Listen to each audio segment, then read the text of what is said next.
Test. All right, that works.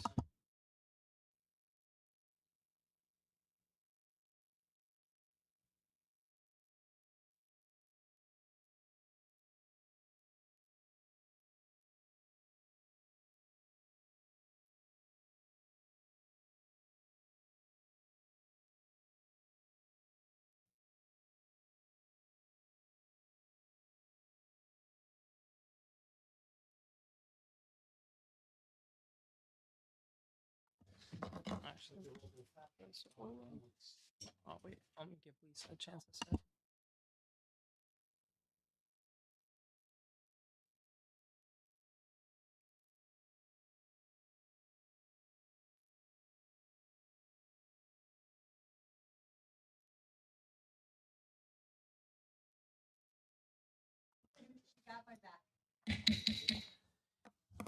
Good evening. We'll now call the meeting into session. The committee will convene an executive session in conference room pursuant to Rhode Island General Laws 42-46-4 and 5 for the purpose of discussion regarding superintendent's contract pursuant to Rhode Island General Laws 42-46-5A1 pursuant to Rhode Island General Laws 42-45-5, 42-46-5A1, any persons being discussed or affected were given advance notice of the executive meeting in writing and advised that they may require such discussion be held at an open meeting. No request has been made. With that said, I will entertain a motion to move into executive. I'll make a motion to move into executive session. Second. All those in favor signify by saying aye. Aye. Any opposed? We'll be back.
Committee will now move into open session, and we will stand for the Pledge of Allegiance and then a moment of silence.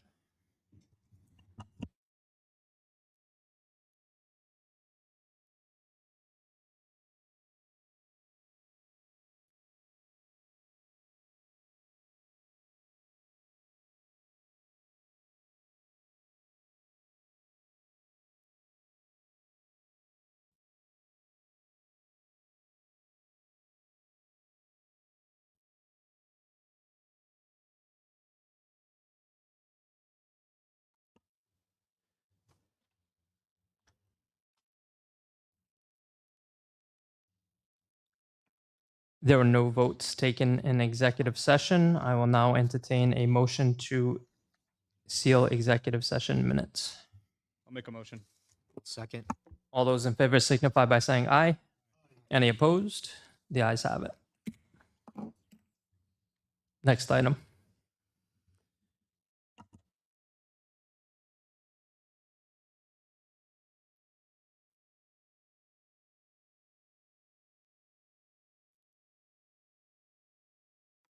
Consent agenda.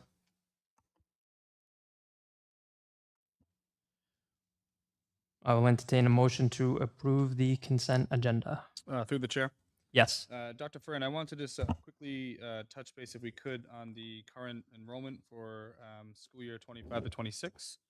One thing that did stand out to me was the Myron Francis kindergarten cohort jumped about 20 students from July 1 to August 1. I think a lot of the other numbers were running kind of flat, and I will say, to my recollection, I feel like there was a large jump in the same school around the same time of year. My question is, are you and your team foreseeing any additional jumps like that before the school season starts? If so, what would be the plan moving forward to handle that? So we don't anticipate, I think part of that is because some of the other kindergarten classes are full. So Myron Francis is taking the overflow from some of the others. So How's like the community feeling about, having to relocate out of a community school? yeah, I mean, we've done the best we can. We're still looking at numbers because we still will have people that will drop before school starts. Mhm. So we're still, moving students around. If we can get them into the home school, we will. But Okay, and then I'm just going to ask if there are any instances of, families that are having a really hard time having to be relocated to an additional community school. If you could just let the school committee be aware of that, and then allow us to be a part of that conversation to see how we can best remedy it for. yeah, and we family. are looking at that for anyone that has expressed concern. The problem is too, sometimes it's siblings and there might be a grade closed Mhm. that the sibling is in. So we're trying to accommodate that the best we can right now, and we're waiting to see how the numbers, every day we get registrations and every day we get drops. So, these next 2 weeks in registration are just constant. So we're going to continue to monitor that and, do the best we can to place people. Great, thank you. Through the chair. Mhm. I also had a question. As far as resignations, are exit interviews conducted, and is that something we could be provided? I'm just looking. I'm wondering if there's any patterns, and we've had some multiple high-level resignations. Yeah, so we provide them with a form for them to fill out, and I mean, we ask them to complete it so we know, but it's whether or not that they do submit it, and we have typically included those in the packets when we get them, have we? You have. So the last one we received was in May, And that's based on their desire to participate. correct? If there's no more questions, I will entertain a motion to approve the consent agenda.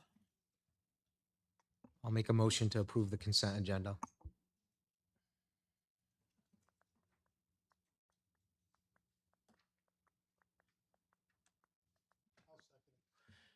All those in favor signify by saying aye. Aye. Any opposed? The ayes have it. Next item. Superintendent's report.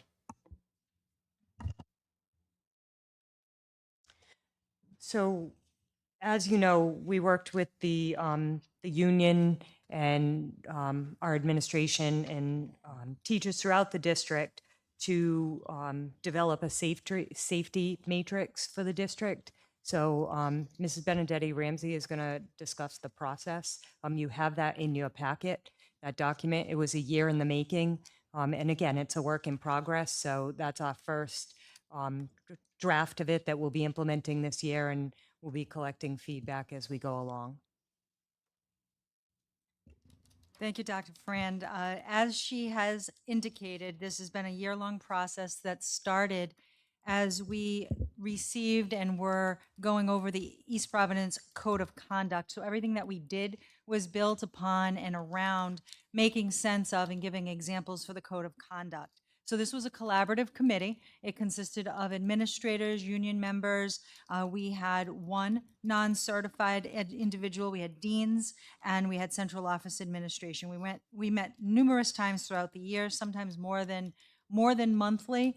We broke down into groups, subgroups, grade level groups, and we consistently checked and spot checked each one of the different things. So we started with a brainstorming session, and we came up with the non-negotiables. What were the infractions that were hitting our schools and our students the most? What were non-negotiables for all of those?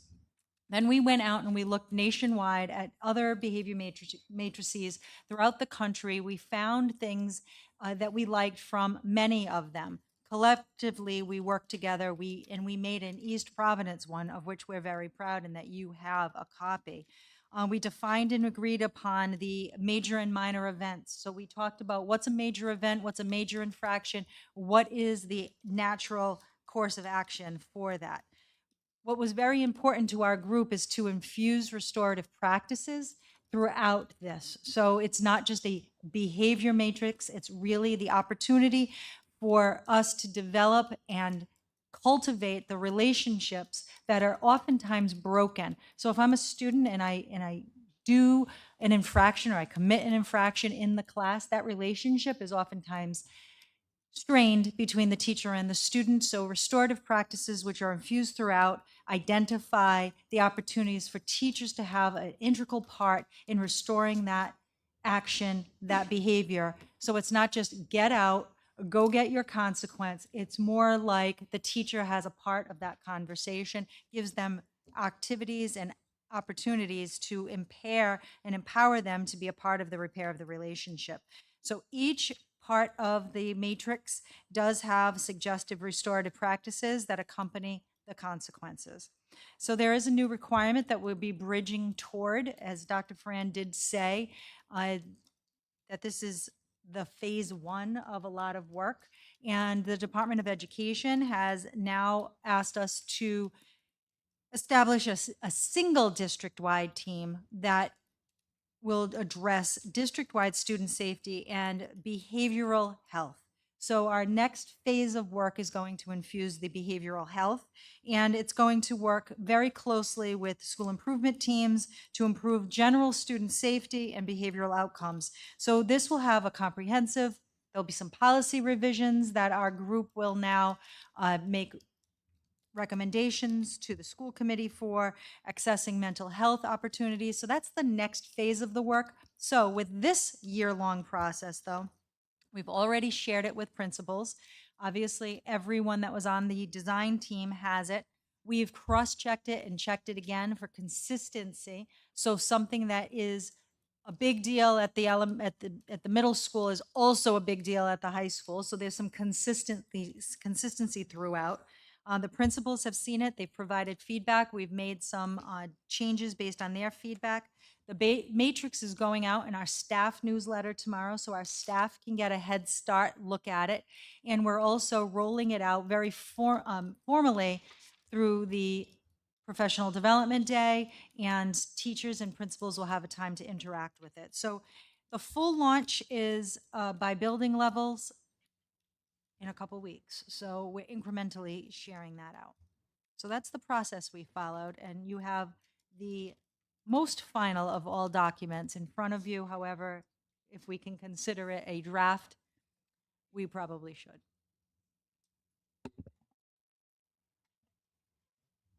With that said, do you anticipate many changes? To your point, we're considering a draft. Do you anticipate changes in the next couple of weeks? I don't think so. I think that this was vetted and re-vetted. However, if something is glaring, we're open to feedback. I think the changes will come as we start to use it and see Right, how that it's was gonna be my working. follow-up. Yeah. And so we've already committed to the committee that we'll come back again after like the first quarter to get feedback and then to review and revise as we go along if we need to. So where we met a lot to develop it, we're planning on quarterly meetings with that same safety committee to revise it. Were the meetings always quarterly, or was it? No, Yeah. we had, I don't know, probably 10, 12 meetings. This was a really big, document to produce and to get, consensus on from all the members in the room, and then to align K to 12. So this was a big lift for, the whole team. And we're grateful. We had a great group of volunteers that came together, and it was very diverse from, different schools, different grades, different subjects. So we feel like we got a good input from the district as a whole. Through the chair. Yeah. This is quite a document. Can you go over who was on this committee again? I know you said the positions. Are you able to tell us whom spent? Because this looks like it took a really long time to develop, and I just would like to know who spent their time doing this with you guys. Give kudos to where kudos are due, if that's possible. Do you have the list at the? I have the list right here. And if I miss anyone, let me know. So Denise Lebrec, Tina Lyman, John Campopiano, Kelly Guglietti, Caitlin Potts, Kelly Richardson, Lisa Lindsay, Nicole Kudarakis, Nick Shattuck, Rebecca Vieira, Stacy Messia, Brian Petch, Crystal White, Greg McCarthy, Glenn Salguero, Jay Montero, Joel Swan, Kim Chapman, Karen Rebello, Mason Santos, Mary Texera, Nick Karalikis, Nick Sullum, Bob Hanlon, Soledad Barreto. Did I miss anyone? Oh, and Yaniza. Sorry, you weren't on this invitation. So And they may, we impressive, though. brought people in as we saw like that there was a need missing. We brought people in too. So hopefully I covered everyone and I didn't miss anyone, but I was just pulling that up from one of our invites. So thank you.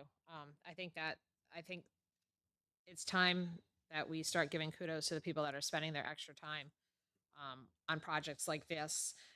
So my next question is, when will this be available for parents to see? Because I think you have to swallow this whole pretty much, what your child can and cannot do and what is expected, because some of the consequences are parent driven. Like, you break this, you now have to pay for it. So again, I think we need to get this out to the parents as soon as possible. And I understand this is just a draft, but maybe we could write draft form, but Yeah, I mean, we're calling it a draft, but it's a final document for right now. Like I said, we'll look at revisions after the first quarter if we need to, or at the end of the year, depending. But our plan is to roll it out to faculty on the staff day, and then after that, it'll go out with the handbooks to parents. okay, perfect. And then, going forth, maybe, I have on the agenda about our nice website. Maybe we could see how we could put that involved, or maybe just each school's website that conduct their own. A lot of people are just doing more of, the tech than the paper copies. So my next question to you is, we'll be able to get updated based on how many infractions per level on a quarterly basis as well, I'm assuming too, right? Just per school? Yeah, Yeah, we Okay. can, whatever's logged in Skyward, we can pull. okay. My only question, and I do have, because in-school suspension is on here quite a few times for Yep. quite a few of the behaviors. Like, I sit in school suspension, not that I have ever personally sat in school suspension, Mom. But what? So you just sit there and you do your work by yourself. Is it a punishment? Is it not a punishment? Or what's the remedial part of it? What do they learn from that by going and doing their work by themselves in a room with no other students? How are they learning? What are they getting from it? I mean, out of school suspension, we know we're not, RIDE doesn't like us to do that, but obviously there are consequences on here that require out of school suspension. But some of these are in school suspension, and I'd like to know how we are reforming these students in school suspension for doing A, B, or C. So in so many instances, in school suspension, or if you call it refocus room, is more effective in so many ways than an out of school suspension, because they still need to get up, come to school. They're responsible for doing their work. They at the high school, they're in a classroom with Mason, and Mason does a whole what did I do? Why did I do it? How do I do it better? A whole restorative, reflective piece that's included with that. But you have to understand, school is a social entity as well as an educational entity. And by having a student come to school and sit by themselves, it's very real. Rather, they don't get to sleep in, they don't get to play their video game, they don't get to watch TV or eat lunch whenever they want. So there's very structure to it. It by its very nature has a reflective component to it that I think everything else does, which is why we tried to infuse that so often as the next phase and keep the students in school. And if they're able to, sometimes it's not even a full day of in-school suspension. They can do a portion of the school day and then go into class if they're doing what they need to do. So we want to keep the students in school and engaged in their learning with help, so they're not off on their own doing work, so they can ask the educator that's sitting with them to assist them with their work. Does that help? What is Mason's official title? In-school suspension coordinator, I Is the believe. okay. ISS. And who makes the determination, to your point, who determines whether or not he or she can go back into the class? In other words, you just spoke to, they're not, maybe not necessarily spending the whole day. Who makes that determination? The administrative staff in conjunction with Mason, based on the infraction and the student. Not the student will decide, but the student's behavior, yeah. Yeah, right. I get you. Were there any other questions? Did you have a question, Tony? Dave, I just got to follow up with that. So from in-school suspension, can you just tell us the train that would follow? Like when you say administrators, so just so I'm following this, we got a student in a classroom that's misbehaving. We send him to, instead of suspending him at home, he goes to in-school suspension. Then we have how big is the train monitoring to this individual? Meaning, in other words, when Dave just asked the question, who decides to go back to the classroom? You would say, did the person in charge, then the administrator, or is it just Most of the time, you're assigned like a day of in-school suspension or whole day? from the administration, or I don't know of too many instances where they There's do some half flexibility. There's days. some flexibility depending on the infraction, but she's right. For the most part. For the most part, it's a whole day. Sometimes it's a combo, like one out, one in. So you come in through in school, so you can, regain some momentum to your school day. So there's varying ways of issuing some level of a consequence. So there's expectations when you're in school that you need to abide by. Any suspension has to go through administration. In school or out of school, it gets assigned by the administration at the school. No, I understand. Yeah. I'm just looking at, we have a student in a classroom with 25 kids, which is an overwhelming number to me, and I think everybody's sitting up here. That individual isn't doing what he's supposed to be, especially at a high school level. Then we send him 3 days in school suspension, then he goes into a room, and then I just have a little bit of an issue, as long as the train is not too big with monitoring this individual to say, okay, he's good to go back. I just find that a little unusual, even if it's once a week. In other words, if you're out of school and then it flips into in-school suspension, you're in the room for 3 days, get your stuff done, or there's going to be more consequences versus having somebody monitor somebody to say, okay, he's doing a little better than we expected. We're going to send him back tomorrow. So I didn't want to give you the wrong impression. So I clearly did. So the thing is, if it's a consequence similar to an out of school, it's for the day. But so that train that you keep talking about is not like, oh, you're good, I'm going to give you a little bit of this, a little bit of that. It's more of a very like it's the consequence. However, what is integrated is that restorative piece. So during the day, they'll have that opportunity to go to that teacher with Mason's guidance. They can have maybe write a note, that they can speak to the teacher can come down, and because that relationship being restored and rebuilt is exceptionally important. So their in-house allows for that. And the other thing is, discipline is progressive. Mhm. So the first time you do it, you're disruptive, you may get an in school. The next time, if the behavior continues, the severity of the consequences increase. So it's not like, okay, you misbehave, we're sending you to in school. You go back, you misbehave again, we're sending you to in school. Like at some point, the next consequence comes into play, and you can see that as you go across the discipline matrix. In some cases, the infraction is so severe, there is nothing else in the discipline matrix, because like, that's it, Progressive. yes. And this is all tracked. So if we wanted to see it, like Jess said, quarterly or something, but if we wanted to see it monthly, especially the beginning of the year, I just have my personal feelings to this. Our staff is doing a well job with 25 kids. And I focus on every word that I listen to. Like when you just said, oh, the teacher may come down and we report. I don't think it's fair for me teaching 25 kids and get a phone call to come down and talk to Billy again that I ousted 25 minutes. It's just my belief. You come to school, you do what we tell you to do, or you're gone.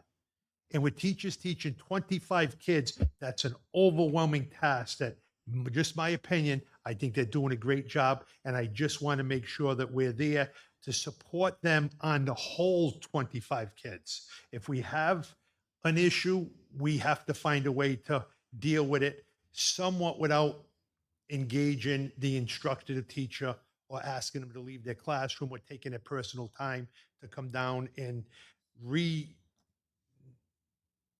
conversation with somebody that was in an out of school suspension for a day or a half a class. That's just that I want to make sure that this isn't going to turn into something where, our teachers, instead of teaching it, coming back and forth. That's just my belief. But as long as we can track it and we can see it quarterly or monthly, I would be okay with that. But I'm still going to stand firm that we just have to make sure that our teachers, they are in there with 25 kids. We give them every teaching moment possible so they can become successful teachers and produce society with, professional students going forwards. I'm a little older than a lot of people, and we were disciplined. I mean, boy, if we had these luxuries back in the day, God forbid, Mr. Almasian and stuff walking them hallways, that was enough discipline for us. But this is, if this is the new way of the generation, as long as the teachers aren't really being infused in making this work. And I think we'll get their input when it gets out to them next week, hopefully, on that. Thank you. Through the chair. I'm hoping that you might be able to just like touch on a little bit of like the training and qualification, background qualifications that are necessary for the leaders in our schools to be able to properly conduct harm reduction circles, restorative reentry processes, substance education circles, empathy building circles. It seems like for the restorative practices, right? And I'm just looking at um, exploration of expression. It seems like there's a lot, and it seems like so you mentioned the name Mason being the in-school suspension coordinator, so that would be at the high school. However, unlike in our middle schools and our elementary schools, what staff are in charge of that? Is that where the deans and vice principals come into play? So that's a question, I guess, off of the original question in terms of like maybe a little bit about like how like the professional development and training we have set up for our educators to be successful in providing these restorative practices.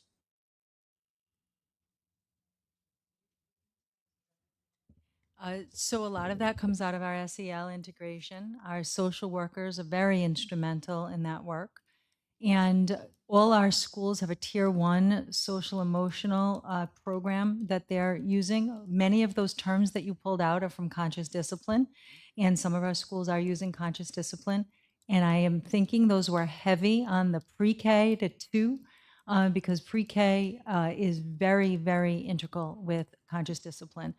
So it might just be in the box that is a suggestion all the way through, but those schools that are using conscious discipline, schools are using second steps, schools are using Yale ruler. So they're all going to come with their different modalities and ways of integrating social emotional learning. So really highlights the importance of having highly qualified, highly committed social workers in our schools to be able to support our students with these restorative practices. They're a large part of it. Additionally, I was wondering if you could just maybe kind of distinguish between, I'm going to use the infraction example of alcohol or drug possession. And so essentially, the restorative practice outlined in this document is for restorative reentry process, substance education circle. However, the first offense with the possession or use of mind-altering substances, THC, alcohol, prescription, and illegal drugs would be suspension up to 10 days, up to 1 day in-school suspension, referral to student assistance counselor, mandatory parent conference. It seems seems like a pretty wide gap there in terms of up to 10 days or like, so maybe you can just talk a little bit about like all those bullets are suggestions, or are those all things that are going to happen? Like, if someone came into school with alcohol in their possession, it would be the determination of the principal to say, oh, like that fell off of the kitchen counter and into your backpack, and you have no idea it was in your backpack, and therefore, I'm just trying to make up an example here versus, oh, you snuck in alcohol, you're going to drink it during fifth period class. Um, you know, and then kind of just talking about, because the breakdown would be, okay, that's a 10-day suspension. However, and then there would be the restorative practice, or would it be like, do we go to the restorative practice, first, and like have, a substance education circle, and then, if it continues to happen, we move into like a 10-day suspension? Like, I'm just trying to, There's there's offenses. just this is really thick. Like, thank you to the team who put this together. And it just, I read it before tonight's meeting, and then kind of looking it over and hearing more, it's just kind of making, it become larger. So It's very large. And so there's always varying circumstances, right? So it could be as far as like the suspension would typically take place first. We have substance abuse counselors at both the middle and the high school. So they are already involved when there's an alcohol or drug related offense. Like we had to be careful to not to trap ourselves into something that wouldn't make sense at the time, right? Because there's always different circumstances for each offense. So this is guidance. And, something like possession or use. Well, possession to distribute might be different. And I don't know if we ended up separating that out, but like we had to think about all those different things. So that's kind of why it's a guide. Possession of, maybe multiple pills with an intent to sell is very different than having it on your person, a vape that has marijuana in it or vapes and nicotine are separated out Yeah. from the possession slash use. So they're actually if the vape is just nicotine, if the vape is marijuana, then it falls into the drug use category. So there's just there's just a lot of things that are not as black and white as we want them to be. So there needs to be like some flexibility to make a determination on exactly what the offense is. so, and I guess like my last question would just be like using the example of phone use. The restorative practice would be a problem solving circle. And so I'm curious if you might just be able to like highlight, like maybe walk me through, Ryan has been, inappropriately using his cell phone 3 times. Uh, and now, the cell phone gets taken away. There's redirection, potentially sent to the office. Now the fourth time, same exact thing, but now the parent has to come and pick it up. The fifth time, same thing. Parent picks it up, and now the student has to hand into the phone into the office for 5 days with an office attention. And of course, not all of these have to happen. The sixth time, turn in the phone, office attention, parent pickup, yada yada. But my question really is like the restorative practice of like having a problem solving circle for someone who's, using their phone. And I know that's something that we're probably going to have to touch on in future meetings, like cell phone use in schools. But some of the conversations that I was a part of in schools with students who had a phone and were concerned about not being able to have it on their desk because they were acting in a parental role, that would be taken away. There would be, what's a problem solving circle look like? Is that like a one-on-one conversation? Are there multiple students? Are we talking about why it's bad to have your phone out, why it's a distraction, or My answer to your questions is going to be yes, right? It's yes to all of those things. It can be one-to-one, it could be a small group, it can be an opportunity for students to re-engage. I think you were reading from the early elementary or the elementary level I was coming where off of page 19 and then also referring to because it gets a little bit more like by high school you should really know what you're doing, right? It's like we've already talked to you 1,000 times about it, so the consequences are a little less. Let's sit down and talk about why you brought it to school, right? So at the elementary level it's more teaching, it's more bringing students together so they fully understand why you can't, why do you need to. But with every single thing, like Dr. Pran said, and I think I mentioned early on, this is a guidance document to guide our decision making. But in every incident of an administrator or a dean investigating student discipline, there's varying levels of the why behind what they do. So as Dr. Friend said, you don't want to pigeonhole yourself into A equals B answer, because it doesn't always equal that, right? So we can't take away the investigation purpose, but we also can't be unrealistic. So we don't want somebody's first consequence because they were swearing to be over a phone. They were swearing on the phone, but their parent they just learned that their mother got rushed to the hospital and they happened. So you don't want to, maybe you don't want to treat that one as the same one, the student who answers his phone, doesn't care that the teacher is teaching, is swearing on the phone. Like there's always shades of the investigation. You don't want to take that away. However, this is a guidance document, so we don't go full on and do the wrong thing or go over the top on someone because they're different or doing something differently, right? So you want a guidance document within confines so we are able to treat things fairly and equitably and within a range of handling the consequences. And there's that balance too, I think, between the consequences, as we've talked about restorative practices a lot. And I think sometimes you need to get down to the why, right? Why would an elementary student in third or fourth grade feel like they need to have their phone out 5 times? What are you doing with it? Who's calling you? And then you get to the point where sometimes it's a parent that's saying you have to have your phone out. And so how do we work together to solve that problem? Doesn't negate the consequences because we've already told you 5 times you can't have your phone out, but how do we solve this so we don't get to number 6 and, it results in a suspension? So, we know the most important thing is establishing relationships with students. Everybody at the table acknowledges that, when we did this, and that we need to make sure that, we keep those relationships without negating the consequences. There are consequences, but also how do we fix it? What can we do? And how do we move forward?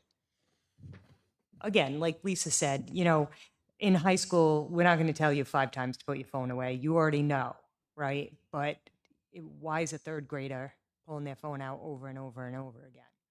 Yeah, and I think lastly, I will say, based off of what was just mentioned, I think this matrix does a nice job of providing that range. Um, but, thank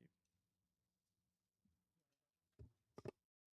Just had more of a comment. I know from my perspective, my child would um, rather be home than serve an in-school suspension. But Yeah, most would, for sure. Cindy, is this whole package going to be in the handbook? In other words, the whole, all right, that way there, because this here is going to be quite the way to start the year off. So we have to make sure that, like you said, every parent have them sign this separately, have them sign both of them, because this is going to tie up a lot of manpower early on in the year, one of our busiest times of the year. Yeah. Just that document alone.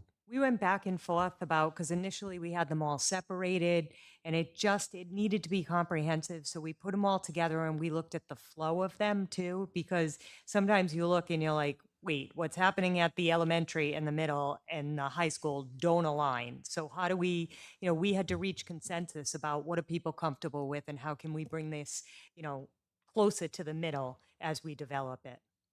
So I mean, we're proud of the work. We feel like it's, right after we finished or as we were to the end of the work, the new law about the safety committees in the districts came out, and we feel like we had been way ahead of the work that needed to be done. So we feel like we have a good jump on that, and even the mental health piece that comes along with the legislation. We feel like we have put a lot of the mental health supports in place, including the EBCAP um, EBCAP center that will be opening across the street where the senior center is will have both mental health support, and we rolled that out at the end of the year. And they'll have a physician on staff. So we feel like we're already too well on the way to putting in supports in other places. We've also met with family services, all different divisions of family services, to establish other support systems for the different age groups that we deal with. So there's been a lot of work done behind the scenes to make sure that, our students and teachers have what they need to get the support that they need, because it's challenging every day in our schools.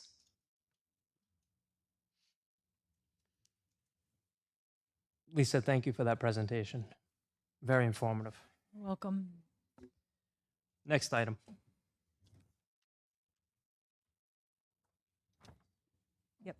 So I wanted to bring in front of you a proposal that we've been working on.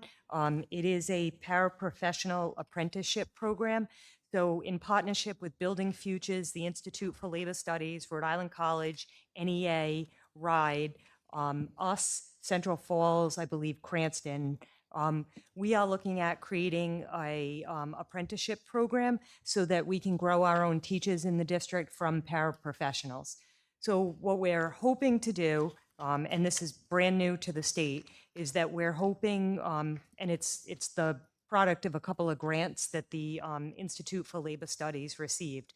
So we are looking to create this apprenticeship program. We're looking to start small, possibly 2 apprenticeships from our paraprofessionals. So the requirement would be, for now, that you have a bachelor's, and then, once we get the program up and running, we'd look at taking people that might have an associate's.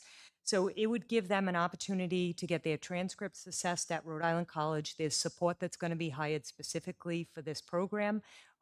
They would be able to determine what those teachers need to get a degree in education. So we've focused on early childhood special education, severe and profound special education, math, and science. So you would have to commit to one of those certification pathways, and we would work with them to get the degree, to student teach, and then hopefully we'd have an agreement where they would owe us 3 years in the district, and if we couldn't hire them in those first 3 years, they would be able to leave the district to seek a teaching position. But our goal is to fill some of the difficult to fill positions that we have in the district. So the only financial impact is there is a stipend, a pay increase, and I did some math if I can find it, that would go along. So we were looking at, I believe, a 1.5%. I had jotted down my note. We'd be looking at a 1.5% after the first 6 months in the program. Then they would get, oh, it's right here. So then they would get a 1.5 for completion of student teaching, which is pretty much a year-long program now, and then a 1.75 increase once they got their certification. But at that point, we would hope that we would be hiring as a teacher. So there is a grant that goes along with this to the district, which I think would cover the majority of the cost. It's very little money. It would be, it's 35 cents per hour with the 1.5% for someone that's on the top step. So just figuring out in year 1 for the 2 apprentices, we're looking at $360. It's, like I said, it's not a financial impact, especially since we're starting so small. like 900 in year 2 while they're doing their student teaching. And again, the grant that we would get from the Institute of Labor Studies pretty much covers those salary increases. But I do think it's important. We're giving our paraprofessionals career pathways, and there are many of them that have expressed an interest in this. And we've worked with a couple of others who have been in other programs. Right now, I believe it's what's the program that, we have a paraprofessional that's student teaching this year, College Unbound. So they will keep their paraprofessional job. They'll student teach in the classroom that they're working in right now. So now we have even more professional level support in it. So we're really trying to support people in their career growth. And, you know, I see this as a huge benefit to the district, to have people that are in the wings waiting to fill these hard to fill positions. So it's really just an information. You know, we've met with the paraprofessionals union multiple times to try and work through the details of this, and we'd like to kick it off in January. So we'd like to do kind of an overview for people, have an application process, and move forward from there. Cindy, what would that cost the district? You just said that it's a huge help. It is minimal. I think it was could- $360 in the Could we first give year. a little more I did. incentive? That's what I I mean, was talking about. With Like, the price of gas, by the No, time no. they drive here, they'll be well, full. we've kind of modeled. Central Falls is actually. I know, but with all due respect, I know. I don't care about It's a- no other district except the 5,300 kids that we're responsible for. $300, I think Well, it's 35 cents an hour, and they Yeah. wouldn't get it until after 6 months. So it finishes out the year. And then the next year, it comes to another 1.5% on top of that. So, I mean, in addition to any step or salary increases. So it's only 2 people. That's why it's minimal to the district if we were offering it to more people. But it's a 1.5, so 1.25, then a 1.5, then a 1.75% increase. And like I said, most of that will be covered with the grant that they have, they can give the district. So again, it's a pilot. You know, if we want to see how it goes with our first couple of applicants, and then hopefully we can expand it to offer it to more people in the district. Through the chair. Yes. Tony, I think I can answer your question. So this would be free for the applicant. Yes. So I'm in the classroom, I'm a paraprofessional, and I want to go back to school to become a teacher. I applied for this. The grant covers my education at Rhode Island College. And I get educated to become a teacher for free while getting paid by the school district being a paraprofessional. Like, I mean, this is huge. This is huge. Like, not only we would be educating our own staff and asking them to stay after 3 years to teach in our district, I mean, and it then gives you a loophole that says you can leave if we don't have a job for you. But you still get paid while you're student taught. I student taught. I didn't have a job, and I didn't make yeah. money. And you had to give your whole year of working for free. This, you're gonna get educated, and you get to keep your job. I can't. I mean, this is huge in my opinion as a former teacher, to have this ability. And not only that, you get to currently work with the person you're already working with. So not only that, you're going to work in the classroom that you've already worked in, which makes it a lot easier than going to a school you've never been to student teach. The barrier for many of our paraprofessionals to get their degree has been the student teaching piece, because you'd work have for to free. take a year off. And so we've worked with some programs to find a way to make that happen, but I think this is a great opportunity for our staff. And again, it says that 5 districts, but Central Falls is further along, but we're right behind them with being ready to hopefully move forward in the fall, in the second semester with people in the program taking classes.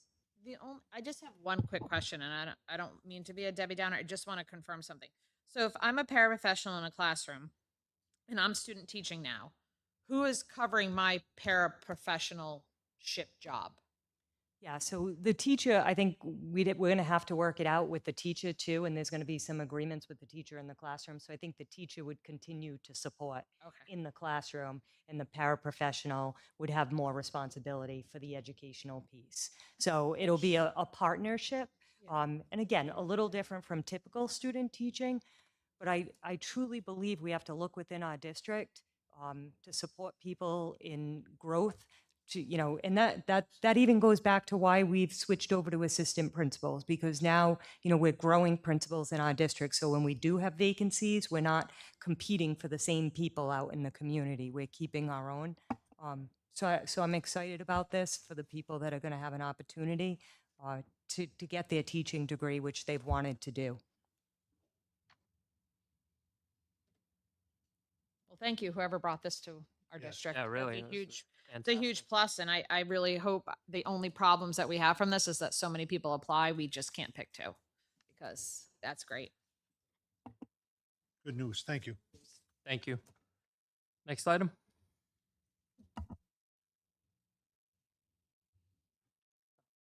It's me again. So really what I wanted to bring is a piece of what we're looking at. So we have spoken briefly about this. We're looking at hiring a district event manager / technical director.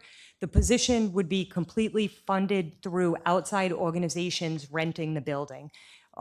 We've had a lot of organizations that have rented the building, and it's taxing to our staff because they're spending a lot of time on that, time that can be better spent doing the things that need to be done as part of their work in the building, or a lot of this falls on our assistant director of facilities. So what I would like to do is create this position completely funded. So if I'm a dance studio, the cost wouldn't be passed on to any of our internal organizations. But if I'm an outside for-profit organization and I'm bringing in a dance competition, which we have a lot of those, they would be in contact with this person. This person would make sure everything was set up. They would make sure that they, had all the logistics taken care of. And then the cost of the position would be figured into the rental cost of the facility. So it just eases some of the burden on our current staff, our IT staff, and our facility staff that are dealing with all of these rentals right now. And the other thing is, especially with Martin coming online soon too, I think we'll see an increase in rentals in the auditorium there, because that's also going to be a very nice space, and it was being used prior to us shutting it down with the construction. So this would also do that. And if there's any bigger events at Riverside, we could use them there too. So prior to the construction, the Martin Auditorium was used. It is. What? Okay. Yeah, smaller organizations, because I believe there's about 600 seats at Martin. Is that right? 600-ish? Yeah. So just under 600 seats in Martin. So it's not a bad size either for rentals.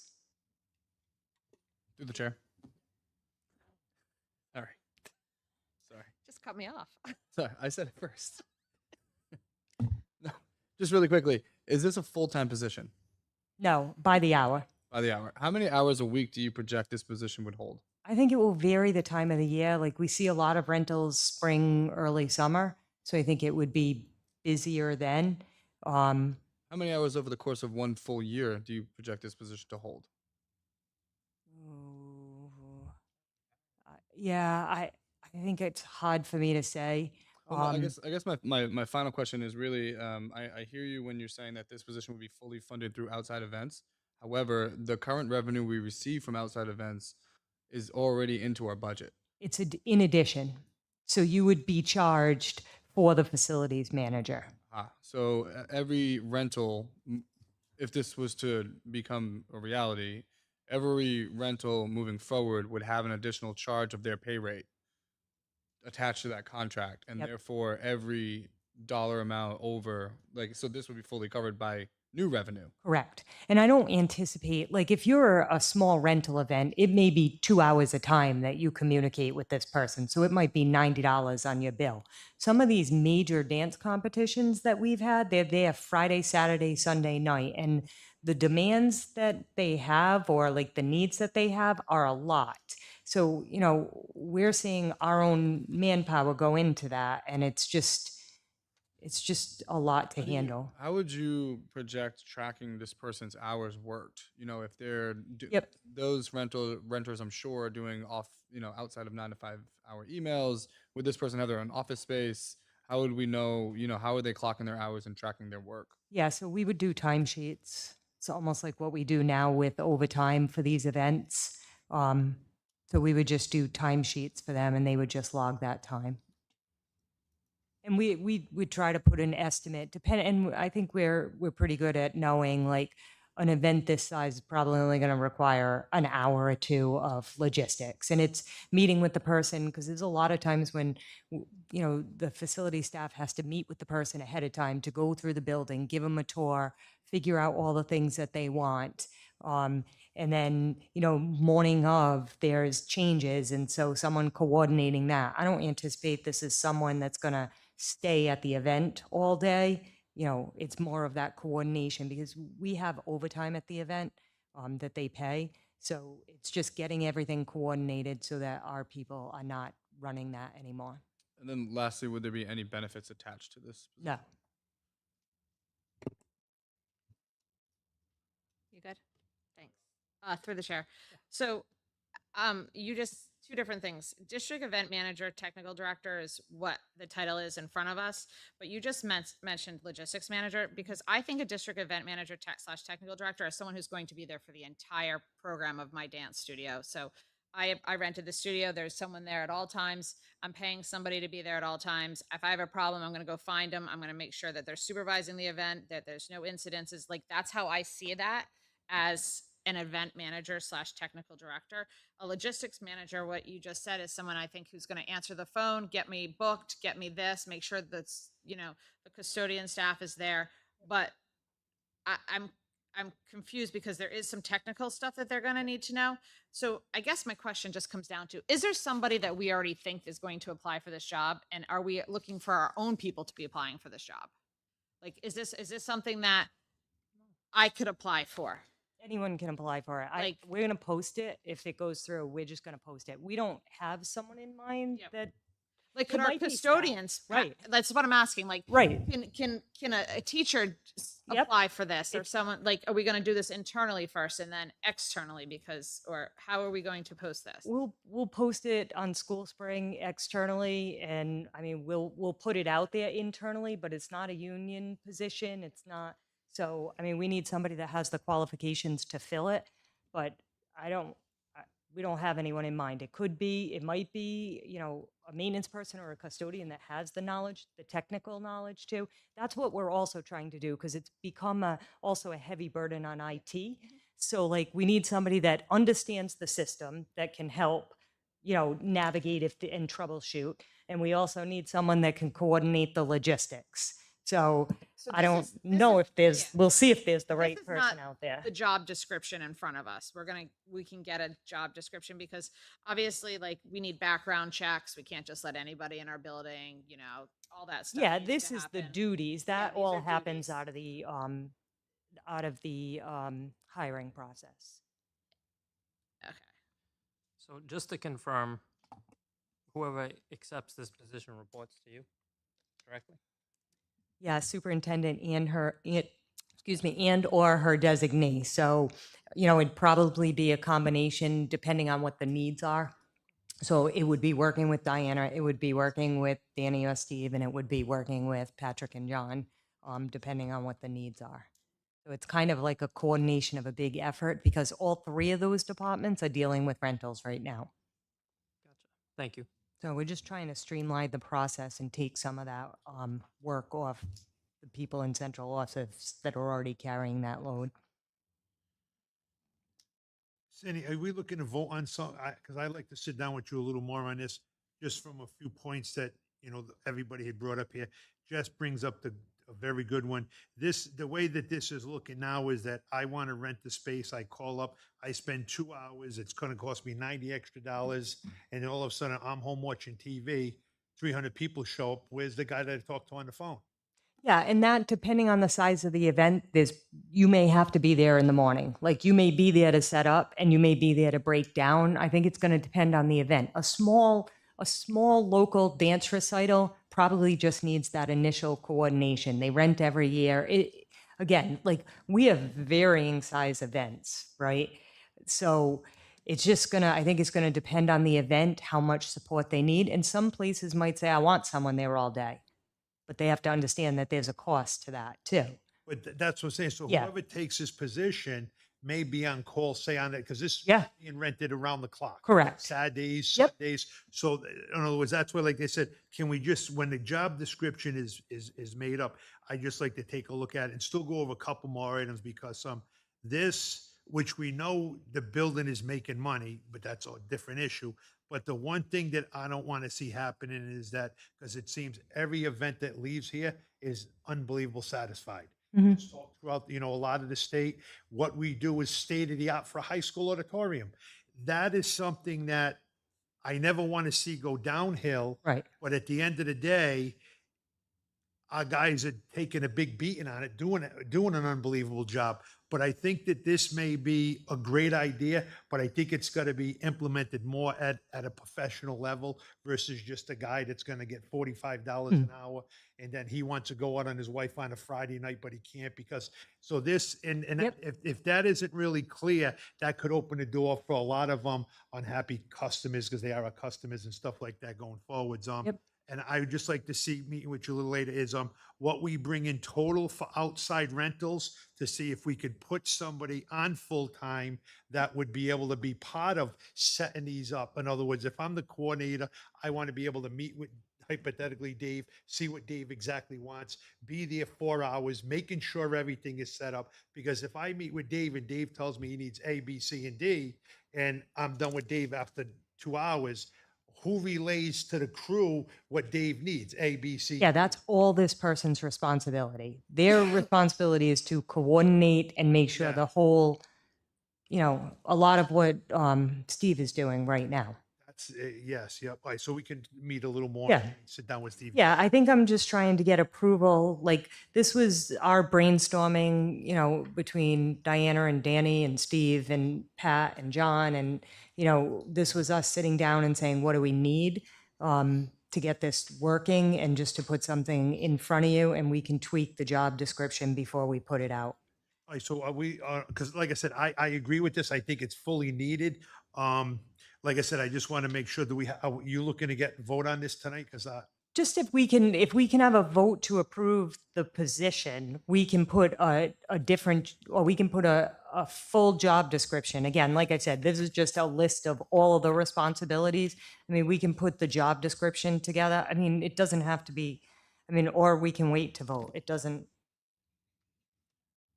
it's up to the committee. my opinion is I couldn't support it as this piece of paper that we have, just based on the discussion we have. I wish we could not push you guys, fast track it maybe for the next meeting. I think it's important, but I can't approve something without seeing what this job description is going to be. Once we approve it, we approve the position, but I want to prove a position knowing what this individual is going to be doing. And this is all a lot to do, but I just can't see how all of these line items roll into an hourly wage that doesn't spell that out. You would be here from the time the phone rings, if the event, because I think it's up to us to say, is part of the job description, do we want that individual here? While the event's going on, do we want him to come by at the end of the night, look for damage? Yeah, that will always be a part of it, is checking either that night or the next day to make sure that everything was put away properly and everything is everything is still here. Okay, thank you. Next item.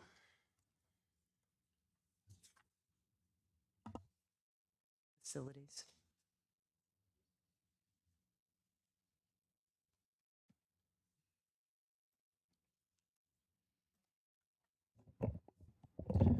Good evening. Starting at Waddington. So work's continuing at Waddington. Custodial cleaning started on August 8th and 9th in the phase 2 section. Furniture starting to be moved back in there starting today. It'll continue to the teachers' report back next week. Finishes to the new windows, doorways, HVAC systems, electrical, and millwork throughout the building are being done. Masonry on the outside of the building is taking place to fill in the old vent areas from the former univents that have been removed and replaced with the new rooftop VRF system. Our new carpenter installed the storage cabinets in phase 1 sections the week of July 14th through 18th. The order for the phase 2 storage cabinets arrived on July 28th, and they will be installed once construction work allows the access to the phase 2 area. At Martin Middle School, work continues at Martin with interior finishes, AV equipment, kitchen equipment, interior work, and HVAC units.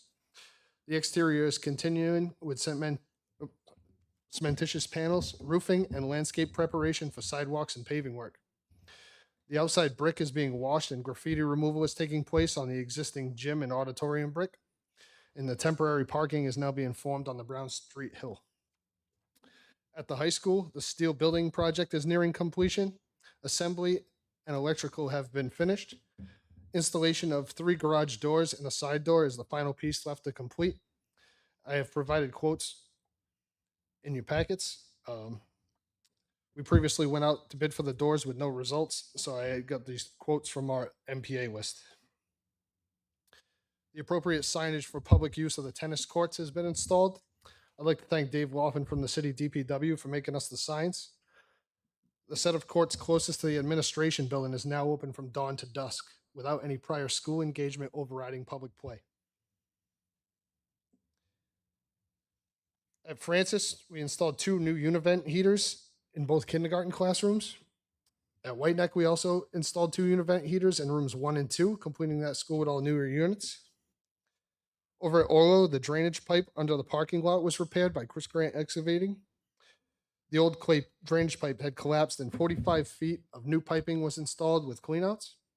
The pricing came in lower than originally quoted at $17,000. The final cost ended up being $11,935.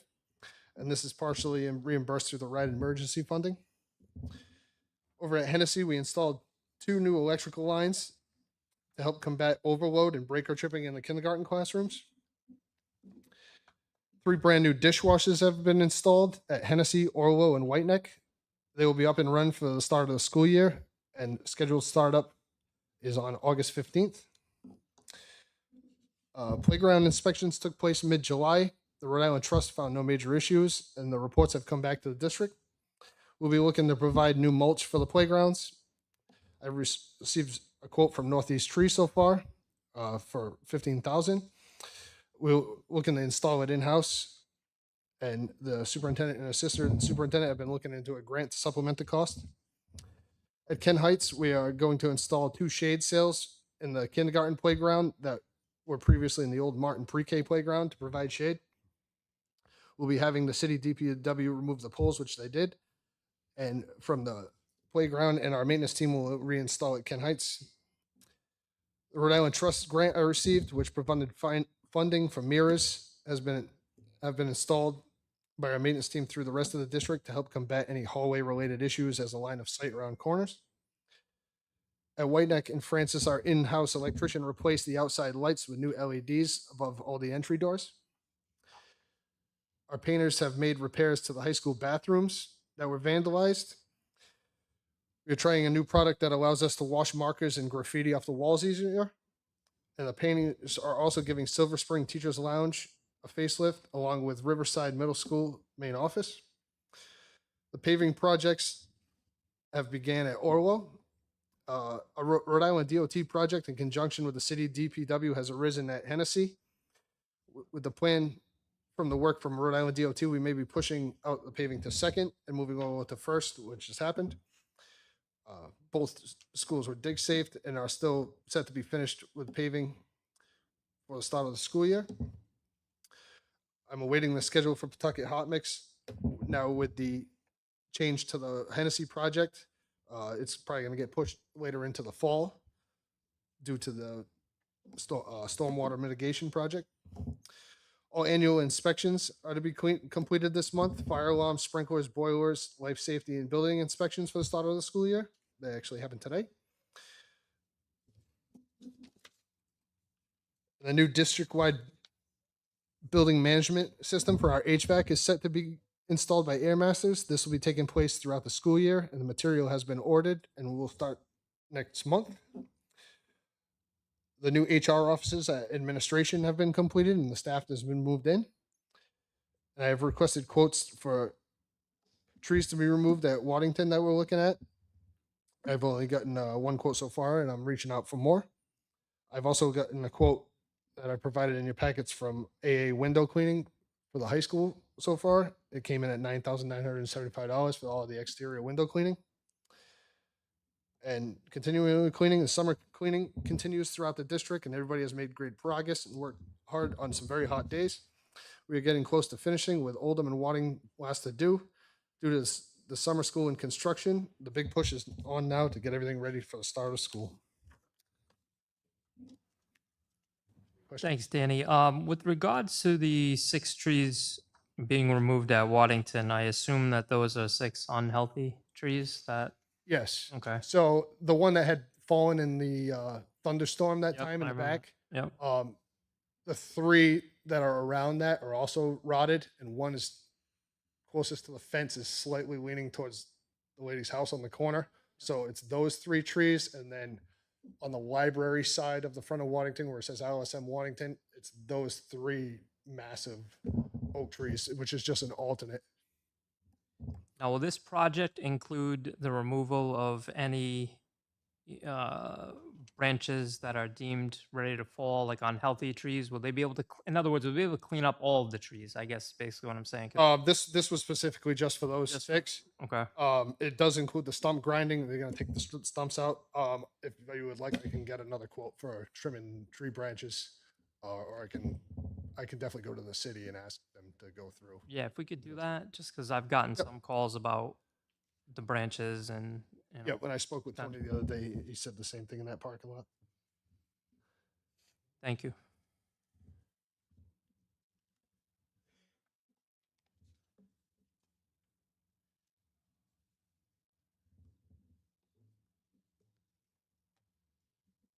Did anyone else have any other questions? I just have a couple for you, Danny. Yep. Danny, just when you get a minute, can you just send us a list of the schools that have already been cleaned? Yep. If you can do that for us. And then I don't want to take up too much time, but can you just fill us in where we're at with the sidewalks at Orlo versus the curbing? The message you would let me like. Yep. So I spoke with Dan Borges from the DPW Friday after we talked. Yeah. So the city will provide concrete instead of asphalt along Orlo Avenue, around the building, and Blanche. So shifting gears from asphalt to concrete, the cost of the asphalt that we were going to rip up and redo will supplement the cost for the 430 feet of additional granite curbing on Blanche. And then the city will come in on their budget and concrete all the sidewalks for us. All right, so just so we follow that, because Dave had a question, to follow with that. We approved to pave the parking lots at that school. Right. Then, which I'm gonna get the phone number from Sandy so I can research that. Part of that paving of the parking lots got rolled into doing city sidewalks. And then when I had mentioned that to you, I went to see Sandy, then you did an excellent job working with the city. So where we're at now is, because I believe I just want this committee to know that we may be approving money, or we already did approve money for city sidewalks, which I had no idea it was going to be spent on city sidewalks. But if we take the money that we had allocated to do asphalt, we could use that money to pay for curbing, then the city would come in and do all new concrete Right. sidewalks. You get a better sidewalk in the. Oh, without a question of a doubt. And the one thing that I'm looking for is the curbs along Orlo Ave, which is, I can't believe that's one of our only elementary schools that is like that. That's Blanche. Okay, Blanche, I'm Blanche- sorry. Blanche. So yeah, so it's just that side we'd have to add the curbing to. It's roughly 430 feet when we measured it. So yeah, so we would just have Pawtucket Hot Mix lay the curbing in, and the city will come in all around that whole building and concrete all the sidewalks instead of asphalt. The question I have is, or if there's an immune thing, do we need to vote on taking school department money to / do sidewalks or install curbing? Because the vote that I took on the 480,000 was basically on school department property, our parking lots and our playgrounds. We had, at least I had no idea that we were gonna actually pay to pave almost 500 feet of city sidewalk with asphalt. Yeah. So the question is, So all the scopes had everything broken down in the Pawtucket hot mix that provided. So everything was listed, what was going to be. It is included in the original scope It of was, work. it was included in the original price. scope. oh no, that's it, but Yeah. that's why I'm saying I want to talk to the guy from the, you know what I'm saying? How did he arrive in bundling all that together? Letting, I don't want to speak for the school here, but I don't think anybody up here knew we were paving city sidewalks. So I want to meet with that guy to see how did he arrive at school department is now doing city sidewalks, which I think it's a great idea. I'm going to support the curbing, but I'm only one member as the other four. If they were all on board knowing that we were going to be paving city sidewalks and stuff, then I have no issue. Yeah, and I think it's I a think it's safety issue, and it's right along it's right along the playground area that we're doing Yes. already. And I mean, it is city capital money and state money that we're using. And they did agree to do the curb. So we did talk to them about the possibility. So they would do but I'll ask Andrew. I don't know if you'd have to revote because it was in the original specs. But what I'm saying is, and I agree with you saying, but what I'm saying is, it's still, I don't think we were asked to vote to take school department funds and pave sidewalks. We were told all along that we're doing Hennessy parking lot, this parking lot. There was never no mention of sidewalks. I would support doing this. I would support paying to put the curbs in with school department funds, and the city's gonna do all new sidewalks. I'm only one out of 5 people sitting here. If they all knew what was going on, I have No. nothing, I would support doing this. I think it's a great safety improvement. You want to talk about safety improvement for pennies on the dollar is an elementary school with new curbing and new concrete sidewalk. I think it's a great deal. I just want the rest of the committee to know that we would be taking school department funding to do that. I'm supporting it. I just want to make sure that if you can send me the specs on whatever we have, because I seen that. I think it's gonna be a little bit more than everybody thinks. It's just my opinion. But, because Danny, just quickly, from the plane of the sidewalk to where we hit the street is almost 17 inches. So I want to see the drawings of how they're gonna step something down. A curb can't be more than like 5.5 inches high, 6 inches. Right. So it's kind of like almost like a Cape Cod berm. Right, so is it, So that plane decreases down Blanche Ave. right. So when you're up towards the old kindergarten playground, call it, it is high off the road. Yeah. It's about that high. Oh, as you go down to the back, it almost becomes flush with the road. So it gradually steps down. But even ADA wise, we have to add a couple ADA openings in the sidewalk after I discussed with DPW. So he's going to actually provide the rubber treads and Yeah. everything in the concrete. So overall, it'll be a better We side. Get all this done with the same money that we were gonna asphalt. Right. So we even priced out through the city's pricing with Pawtucket Hot Mix and for the granite curbing, and it came in a few $1,000s lower than what we had as the paving. But the Yeah. curbing company's gonna do all the ADA ramps, tie all that in and everything. City will do that. The city's gonna do all that. Yep. But So, we'll lay so the they'll put the curbing in, or we'll have it cut to the angles, and then the city will do all the paving around it. With the, I'd just like to see if send it to the whole committee. Yep. all the engineering specs on that, please. Yep. Thank you. And that was a great, like I said, I think that's gonna be a great improvement to that school for the money that we're spending. I think it's an unbelievable deal. So Danny, this it's done cost right. just washes out, right? Basically. basically. Yeah. Yeah. Okay. So whatever you were paying for the asphalt, you'd take that money and just transfer it straight to the granite. Because the granite's just so expensive. It's not, Yep. it's like $90 a lineal foot. Is it gonna be granite? Granite. Oh, that's great, yeah. So it's 16-inch granite. We priced it out as $90 a lineal foot. So that cost came in, and it was like 37,000, and the asphalt was like 40,500. So it's basically a wash. So to Tony's point, I don't have any problem supporting this. but I also didn't know that we were in the curbing business. Yeah, I wasn't aware of that. So Like I said, But Dave, yeah. the one thing that I didn't want to see was just rip that up and put that disastrous, the back the way it is with just new asphalt, that was what caught me when I drove around and I'm like, why are we paving this? And then when you see how it's all sloped, but if we can get curbing and done professionally for zero cost except the original, and the city's going to step up, thank them for that. That's a great thing for that school. Absolutely. Yep. Thank you, Danny, for that. Did anyone else have any questions for Danny?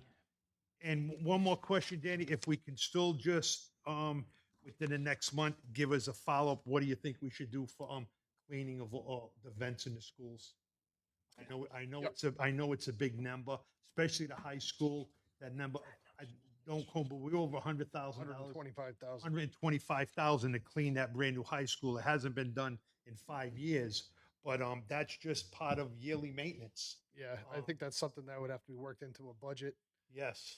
So But each year goes along, that number's gonna rise and rise to the point, Right. it doesn't get done for 10, 15 years. It beats out the systems. They're so computerized today. So we want to stay as a committee, stay focused on that. Thank you. Dan, can I ask you one question?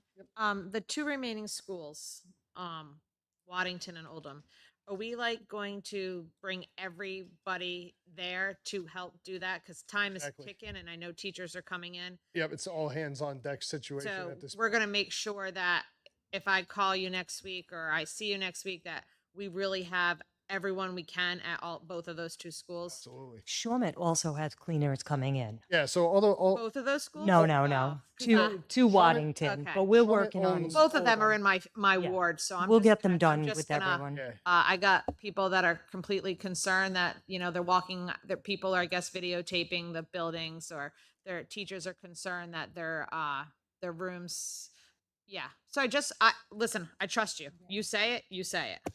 So Thank you. Shawmut owns all the cleaning Yep. of Waddington. They even owe us a duct cleaning, honestly. Perfect, so then we can Um, send everyone to Oldham.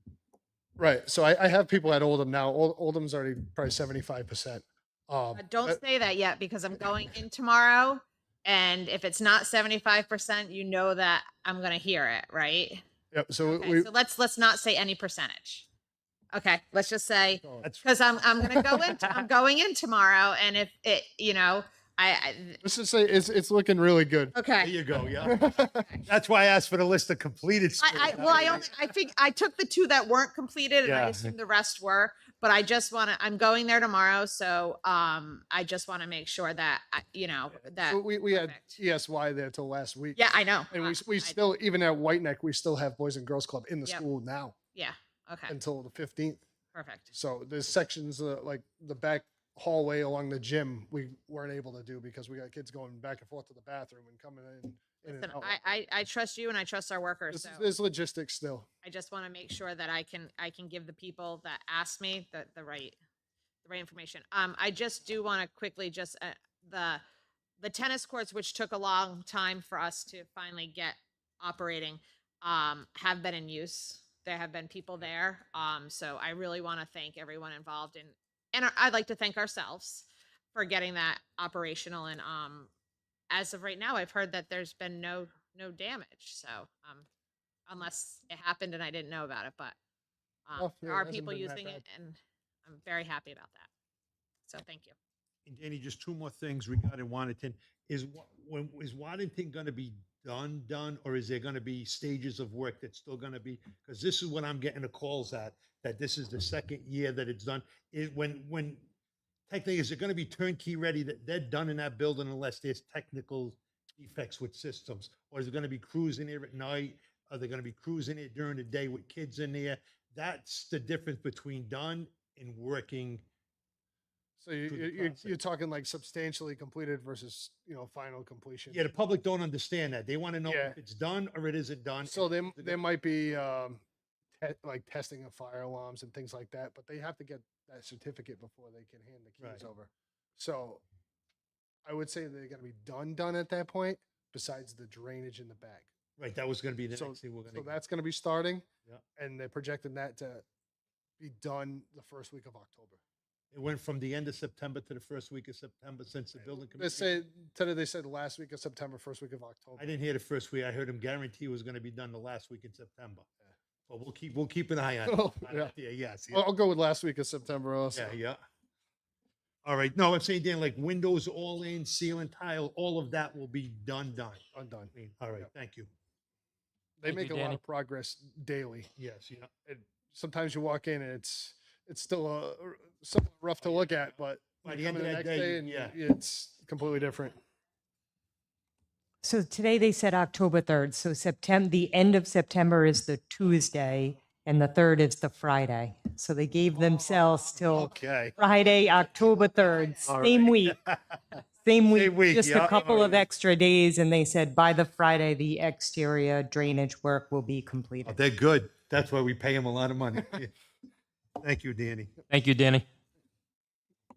Danny, thank the guys too. I mean, from everybody up here, they're doing a good job, especially with this hot weather rolling back in. So some of them schools are tough with no AC in them. Oh, she already knows she's up.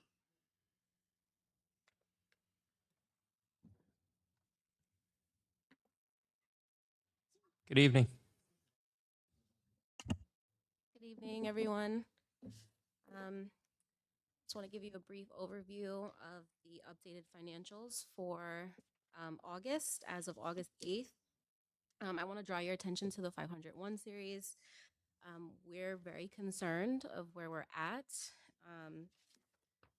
There's a potential to run a deficit. We're very, very close, or if you take a look at the salaries line of where we're at for the projection to hit the exact amount or maybe go over. I can get an updated projection. We did have some resignations, so that does change it a bit. However, specifically the substitutes line, we do expect to go over there as well. We have some FMLA folks that will be out in the beginning of the school year. So we will be adding some more expenses to that line. Overall, in the 501 series, we are taking a close look at it, but I do expect it to go over a bit there. Specifically, down at the 5300 series, this is where we have our special education costs, student support staff. We have hired a speech therapist, but I do believe that one has resigned. So we do expect to have to contract that out in the meantime as we look for a new hire. So those will continue to get some expenses into the new school year. I do believe that there have been some enrollments that we don't know what the new projection will look for in terms of expenses related to that line. And another line item that I'd like to bring to your attention is the supplies section, the 5600. All of the principals, I believe, at this point are aware of where we're at. So we are taking a pause on any of the back to school purchases. They should have already in June made their purchases for back to school. So right now we're only approving needed items. Everything else should have already been purchased at this point. Principals have been made aware. And that's just a high level overview. Sandy and I are looking really closely and making sure we're trying to keep the budget from hitting a deficit, but I just want to let you know where we're at right now. Is there any questions? Do you have a dollar amount? For exact how much Get us within $20,000. of where We're where gonna we're gonna be short? Well, I don't want it We don't know. we don't know. We for don't know because we still have 2.5 months in the budget. So there's still a lot of like line items that we're unsure of, the out of district tuitions, salary, we're watching closely. We don't know yet. You know, we just need to really watch our spending for the next 2.5 months. I mean, the overage in the sub line item alone, like that we've watched, you know, is been, you know, we budgeted 800,000, we're at 1.2 million. And then, like Alex said, we have FMLAs to start the year. So we're going to have subs opening some of those positions. So we just want you to know things are very tight and we're watching our expenses closely. But but we can't predict yet until we get closer. All right, Where as the- far as holding the spending on the principals, that's across the district, do we know how much we would hold back from them?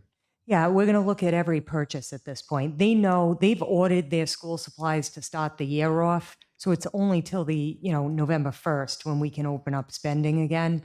But they have everything they need to open the building for the school year.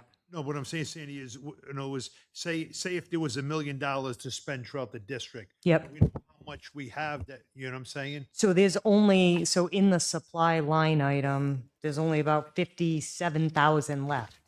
So we're looking at, we're most likely gonna even take that 57. Yeah, we're going to probably, some principals have spent all their money. They're not giving anything back. They already spent their money, but like what we do have left in that supply item, we're going to use for emergencies. So if you need paper in the building, we're not going to deny people paper or anything if you need paper. But again, because our fiscal year falls the way it does, they order all of their school supplies for the fall in June so that they have them in the building.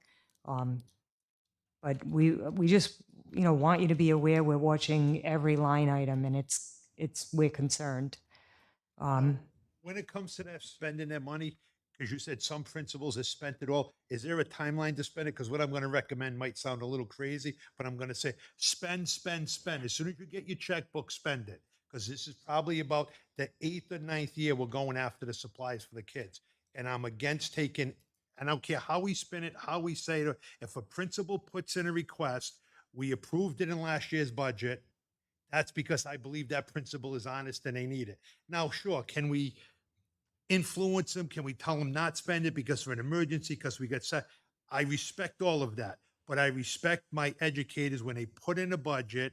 I have to say it's hopefully many years or even a few years as principals and stuff, but throughout the system, they say we're gonna need A, B, C, or 1, 2, 3. They put their budget in, it comes in front of us, and we basically approve it. I don't like going back after them. It's probably the 8th or 9th year that we attack their supply budget.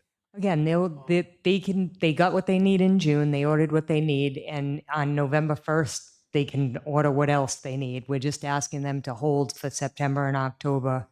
I mean, it's not a lot of money, so most have spent their supply line items. And we'll work with each individual principal. If you say you need paper, I'm not saying you can't have paper to run your school. But if you say you need, I don't know, a bulletin board liner, can you wait until November or something? Or is there someone else in the district that might be able to pass that along that might have it for now and we can replace it later? So if a principal wants to make a purchase from now until then, that you approve that? It goes Yeah, to you. we'll look at everything. And they know, I mean, they understand. It's We've just, done that. we I mean, we've have been done that. We've been there before, like where we've done that, but I can tell you where I have never been to the word deficit ever in my 11 plus years of sitting up here. Yeah. So I'm just going to request that every Friday you send us whatever money we spent this week. So this Friday, whatever money we spent, send it to me. Send it to all of us. I have never worked in any way or sort of a deficit. Actually, we can't work in a deficit. It's illegal. Yeah.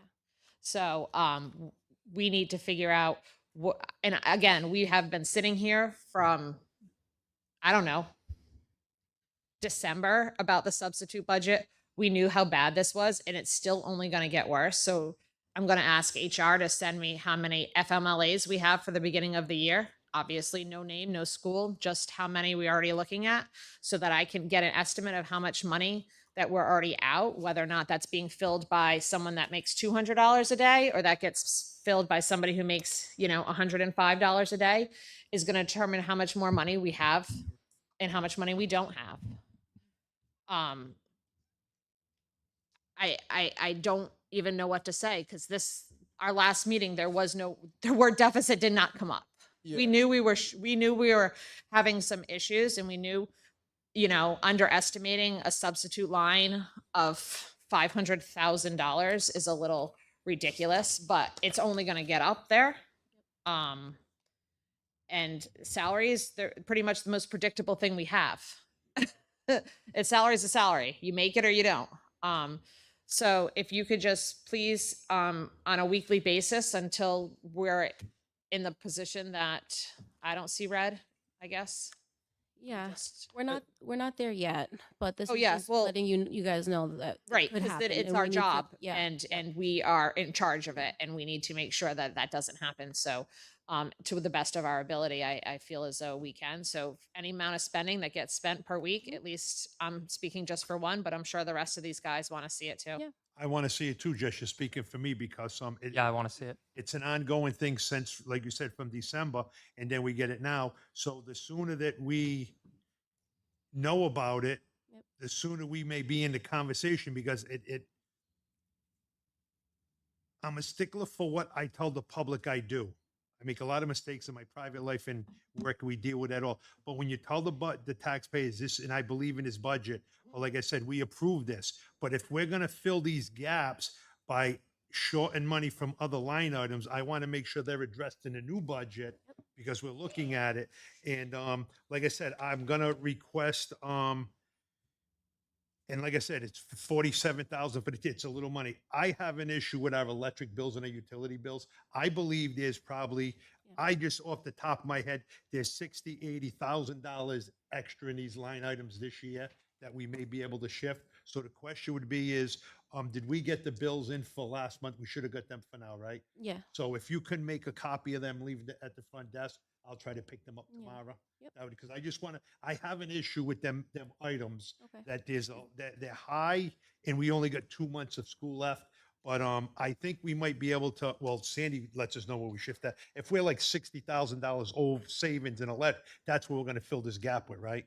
So I want to look at that. I think we may have 60 or $80,000 in all our utility fees. And we have to remember, we just might not have to pay that garbage bill sooner or later. Did you just request a physical copy? Yeah. Oh, if you want to send that to everybody, Yeah, if you could just send that. Yeah. You want the electric bill yeah, if you individual could scanned copy that in? and send Yeah. that to everybody, yes. Yeah. Yeah. And I'll just copy it off my phone, Dave. I'm going to doodle on it a lot. Yeah, if you could send all this information, that'd be great. Thank Yeah. you. Oh, through the chair. Thank you. Quick question, kind of piggybacking off of what was just been said. Um, Essentially, what I'm looking at comparing the July 6th versus today is about $7 million increase month over month, Yep. with about like 6.9 million of that being salaries, benefits, and professional tech services. Yeah. And so we're talking about our district has spent $28,000 on supplies. And so that $28,000 of supplies is tipping us into a point of like not being able to balance this budget when we went through like 2 budget workshops plus like multiple school committee meetings. This is not a committee that has taken the summer off of conversation. So maybe it's just like, I'm just confused. Like if, I can see, I kind of to Jess's point, like the salaries, the benefits and the professional tech services, those are all really, hard items. Like it's not like we hired a bunch of people in the past month. We just paid a bunch of salary expenses that we didn't budget for. Those are all projected accurately. For the most part, I would say that the substitute line was probably under projected. Well, I agree with you absolutely. However, like that line didn't change all summer. It changed actually $23,000 from July to August. But I mean, $23,000 is what of 400, 5%. So Less than around, yeah. I mean, not like that 5%. I don't think is like. I think it's a huge deficit, of course, Right. on that line item. But It's really you're and we strive to have a balanced budget.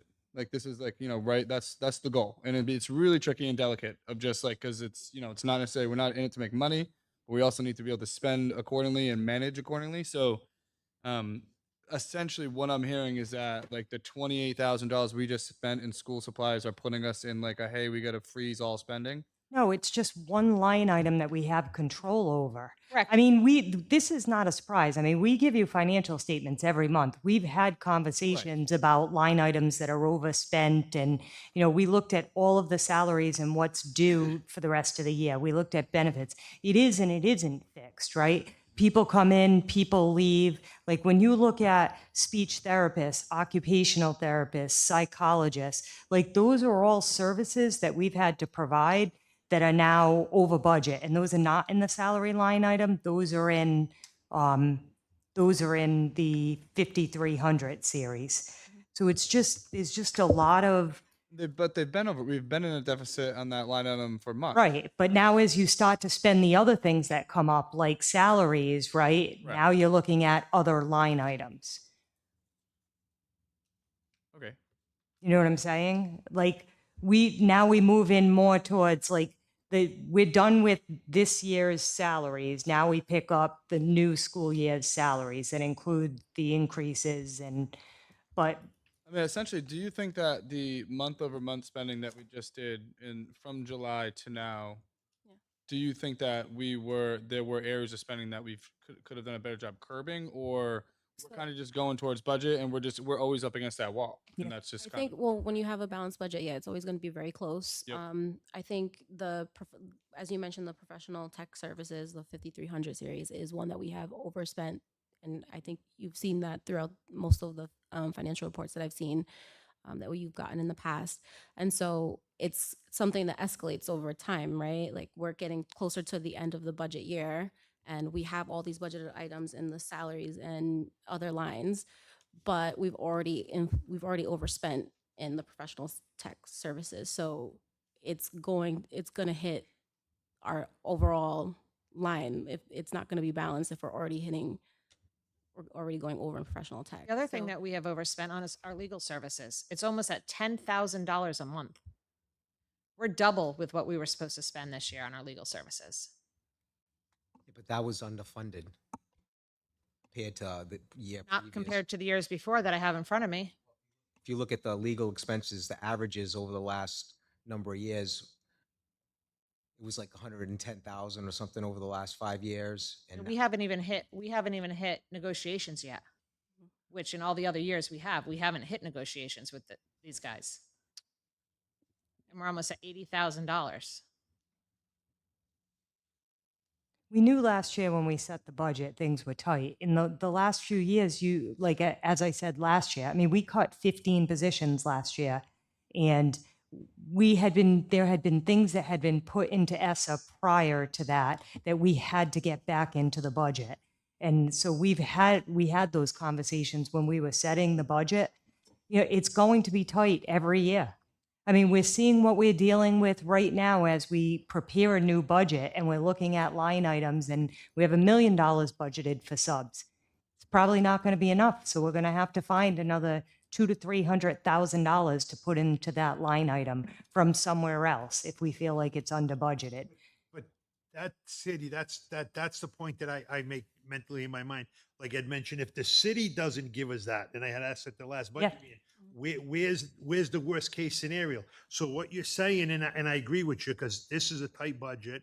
The one coming up that we're gonna pass most likely this is a great reflection on that. We're gonna pass a budget that we're saying, oh, it's all good and we're balanced. We did this last year and I voted against this because I knew we were gonna have issues, especially with the teachers layoffs. But this year, I'm going to support it, even though I know it's going to be a massively tough budget.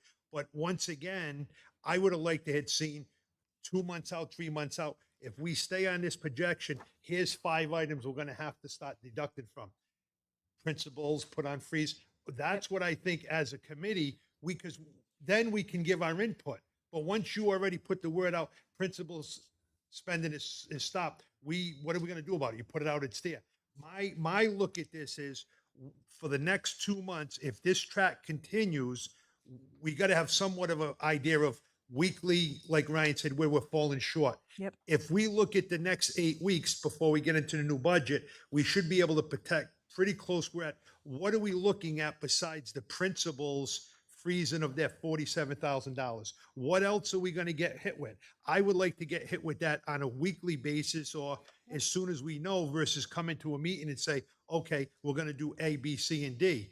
We approved the budget that we believed was unbelievably tough, which it was. And right, from tracking stuff from there. So we should have been notified or had a discussion that if this line item, when we brought it up in December, stays for the next 3 months, the first thing we're gonna ask to do is freeze principal spending. If a track continues, here's the second thing we're gonna ask. I think this committee deserves the right to know 4 or 5 items in advance, what we may be freezing or eliminating. Basically, it's eliminating. The principals with these shortfall numbers, them principals ain't never seeing their 47,000.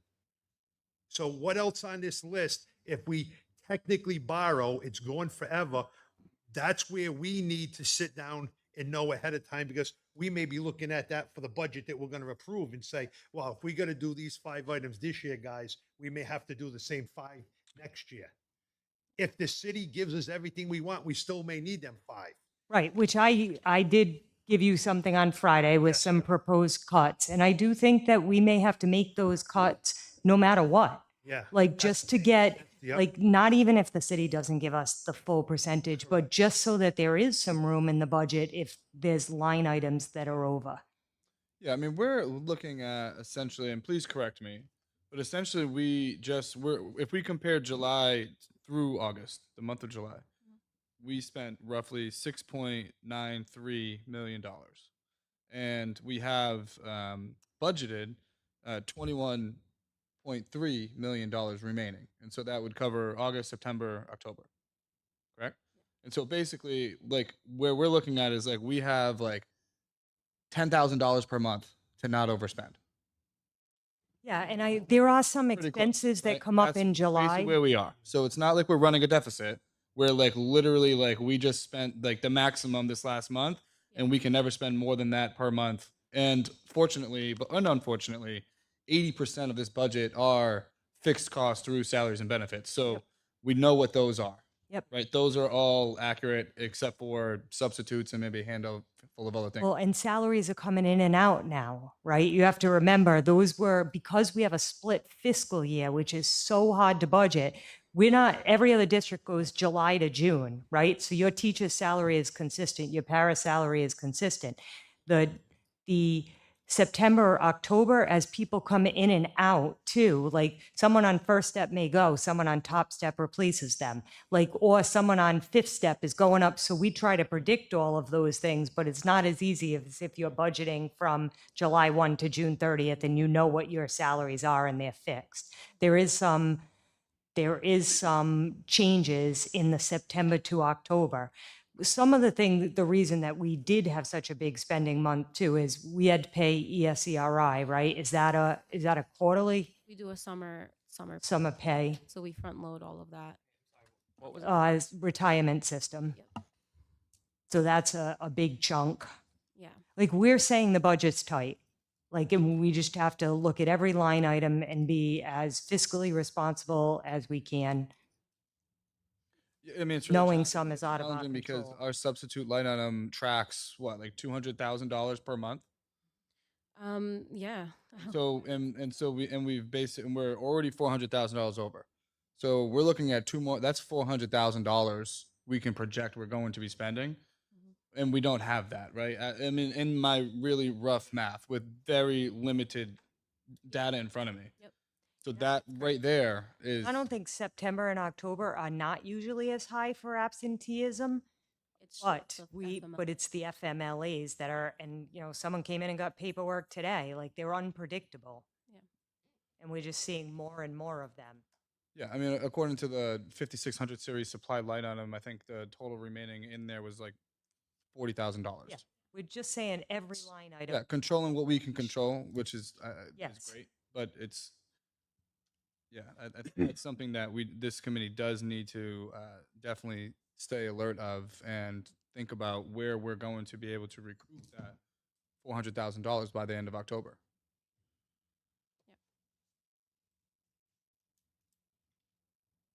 Right? I agree with you fully. We agree better with you start 100%. discussing it. That's why I'm asking, what are we gonna clip for 400 grand? I'm not sure. That's, in other words, we got the teachers at 47, so we're still $350,000 short. That's, Ryan, that's following your track record now, not getting any worse. Well, If we that's stay, correct. if Yeah, we stay correct. across the board even, that's the number that we're looking at. I just like to know before we do it, could we get it in the next week or two, or like what Jess says, we can probably track it on a weekly basis, but where do we come up with that kind of money? I mean, essentially, this is like the beginning of Q4 for this budget, and so if I was forecasting Q4 based on this conversation, I would say we're going to be projecting to be about $500,000 in a deficit. And where do we get it? I'm not sure. I'm not saying that's what's going to happen, but I'm just saying that's. Possibility. Now's the time to try to address that. Right, Yeah. that's the exact. And then, so what is the game plan from the financial department and the administration? Yeah. Well, controlling what we can. I know we talked about putting some of the positions that we have at vacant just on hold for now. So we don't, there's costs associated, benefits associated. There's just variables that those are things that we can control and address it. Maybe look at it for November 1. I don't know, Sandy, if there's anything else. It's looking at, Really try. Yeah. it's scrutinizing every expense and looking at the line items. What are things that, we don't have to spend on right now? Yeah, it's about like 19.8 million remaining on the expense balances for total salaries and benefits, and there's like 21.3. So like that's like 1.5 over the next 3 months of non-fixed expenses.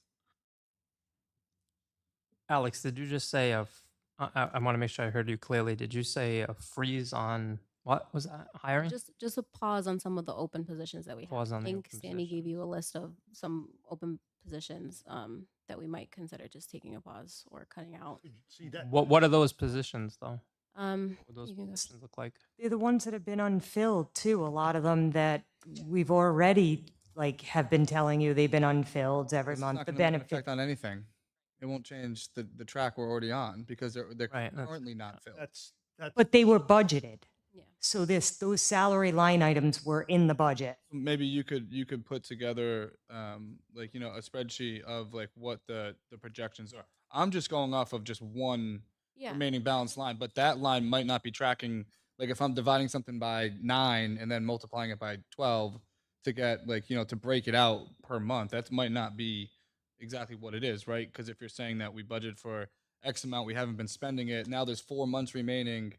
If we have say for example, we have $100,000 employee, Mhm. like that's over the course of 12 months. So by not filling that position, it's not like, oh, we just don't fill 4 positions. There's your 400 grand. No, it's a portion of it. Sure. So it's everything. It's saving on every line item that we can. It's that we're watching every line item we can. We also, so it's looking at, we don't have all the bills for out of district tuition. We don't exactly know what that will look like, those bills as they come in. So the money is allocated in that line item at 4.5 million. But again, that's something that could come in less than the 4.5 million. We did some, we tried to do some cost saving measures last year. We moved some students into different placements. It's DCYF bills that we're still waiting on to see where that is. So it's, there's money in that line item too that we're not exactly sure yet how much of that will be spent.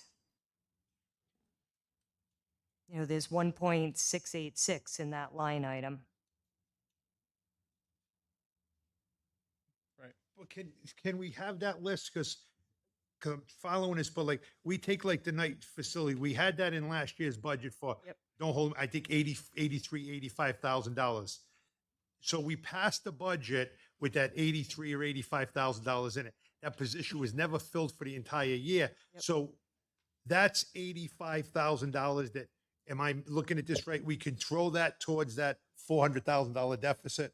Not necessarily, because there's only a percentage of that left, right? So it Have could we have been, reduced the other percentage? well, because it's built into the salary line item. So let's say that we last year budgeted for a first year teacher when somebody left and we had to hire a fifth step teacher.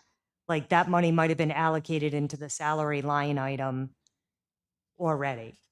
There's a portion of that money still in there. I mean, we didn't move it to anywhere else. It's still sitting in that line item.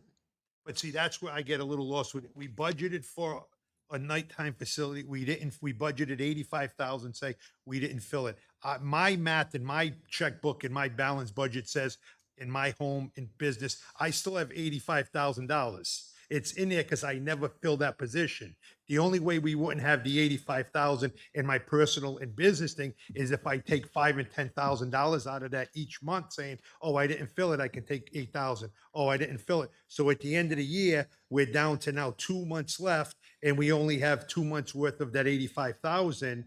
And, because I'm looking at it, if that was the case and I didn't fill that extra employee and I needed desperately to buy a new truck, hey, I'm great. I get 85,000 that I didn't fill that position to take it to buy a truck. Right, We've been unless- nibbling away at that money. No, unless you had to, let's say you had to hire an electrician who you originally thought you were going to pay 50,000, but you couldn't get an electrician at 50,000, so you had to pay him 75,000. So that extra 25,000 is still in the salary line item, but you had to use it for the electrician instead of the assistant facilities manager. So when you look at the $53 million we have in salaries, that is our best estimate when we do the budget. But unfortunately, things change along the way, right? We have resignations. We hope that we're going to fill it with a first-year teacher. A second-year teacher left at, $50,000, but we can't get anyone. And it's a 12-step teacher, and they make $95,000. So the money's all stays in that salary line item, but there's flex in that salary line item as to who we have to pay and how much. We get a student that comes in that requires a one-to-one TA, right? That TA wasn't in that salary line item, but now we have no choice. It's in the IEP. We have to hire that TA. So some of that money from not filling the assistant facilities director might go to the cost of that TA in there. It's not an exact science. I wish it was, but expenses come up all year long, needs come up all year long. We might have a student that comes in that needs a one-to-one nurse, and that nurse goes into the budget, and we didn't anticipate that was what was going to happen. Oh, no, Sandy, I fully Yeah, so understand that's- it. But that's as a where the lame way money- that I look at this is so gratefully we did have the 83,000 that we're going to use to infill a hole. Yep.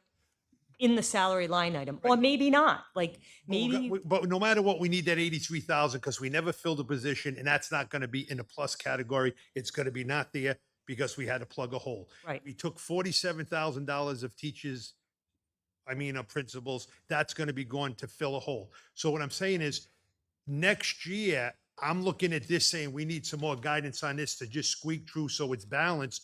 But next year, if we didn't fill that position for 83,000, if we fill it this coming budget, we don't have that 83,000 to work with.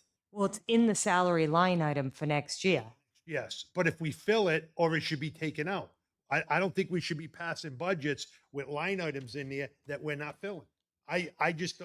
Me personally. Right, the I disagree intent with that. is to fill it, but I agree with you. If we're not going to fill it, we should take it out and we should use that money on a different line item. Yes, Which is what I proposed, which is what I gave you on Friday.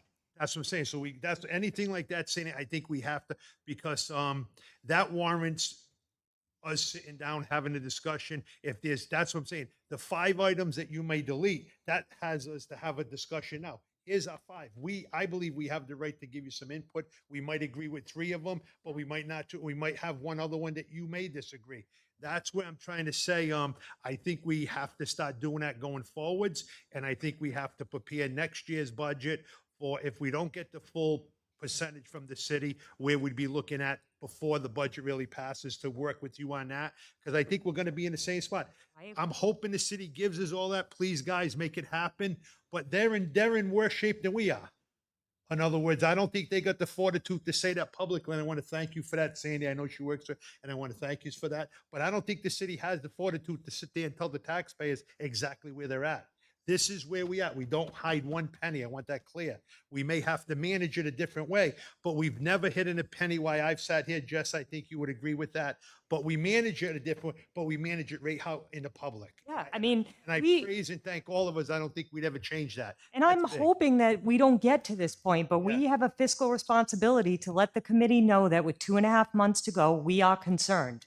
We're losing sleep over it every night, looking at line items. Where can we save money? We know we need to be fiscally responsible. Unfortunately, there's just so many needs and so many expenses that are coming at us from every direction. And it's, it's getting harder and harder to make it work without making cuts. And nobody wants to make cuts. And, everybody needs what they need, but we're just not going to have the money, and we're going to have to prioritize where are the areas that we can make cuts. And like I said, I gave you probably $650,000 in cuts that we can look at. Nobody's going to like them, but like, what are our priorities? Where do we hold on to what we can hold on to?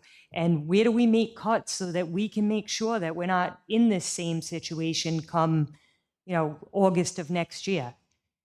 So it's like I said, the needs are getting greater, the requirements are getting greater, but the only, with fixed salary line items, with so much of our budget going to salaries, it ends up being personnel that you have to cut.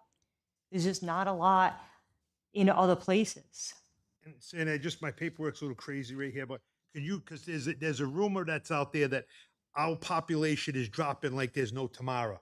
I apologize, I lost my paper. Does somebody have the paper?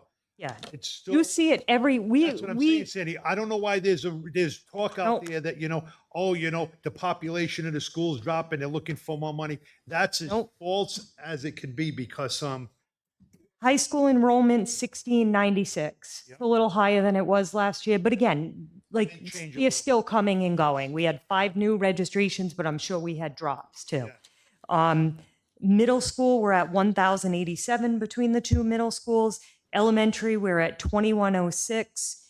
And we estimate 246 at the pre-K because the ELC is a rolling admission. So, I mean, last year we had to add a teacher in April because we didn't have enough seats in the ELC. We have 36 kindergarteners that are entering in self-contained classrooms. We had to add a self-contained classroom, and our numbers are still 10, 11, 12 in self-contained classrooms. So we're maximizing everywhere we can. If you look at the classes that are full across the district, we have a lot of classes, so we're utilizing the classroom space. At Ken Heights, the first, second, third grade are full. There are no seats in those buildings. And I give you these updates every month. I mean, Waddington, first grade, second grade, third grade are all full. So, I mean, we are maximizing the seats we've had. We've cut 3 classrooms the past 2 years, at K, at 1. But I think that starts at the state level, Sandy, just with the 2 buildings. They saw the population of Rhode Island is dropping.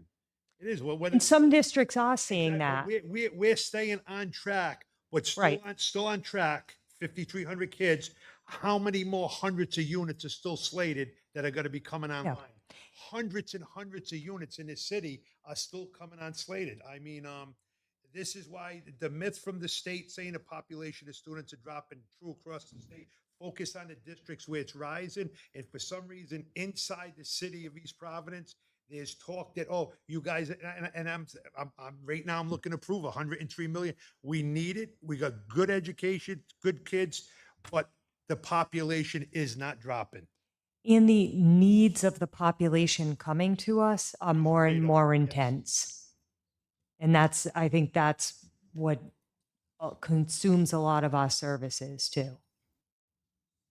We've added MLL teachers, we've added special education teachers because we have to, because we have to service students. So we wanted you to be aware. We're, being transparent about where we are with the budget. We are looking at every line item, but we know it's going to be tight. And we had I think a $50,000 surplus last year in a $99 million budget. I mean, that could have gone either way. That could have gone $50,000 either way, and we could have run a deficit last year. It's just that tight. So my recommendation is going to be at the next budget workshop to look at those cuts that I've proposed and, Thank you for that, Sandy. Yep. Thank you. You guys. Thank you, Alex.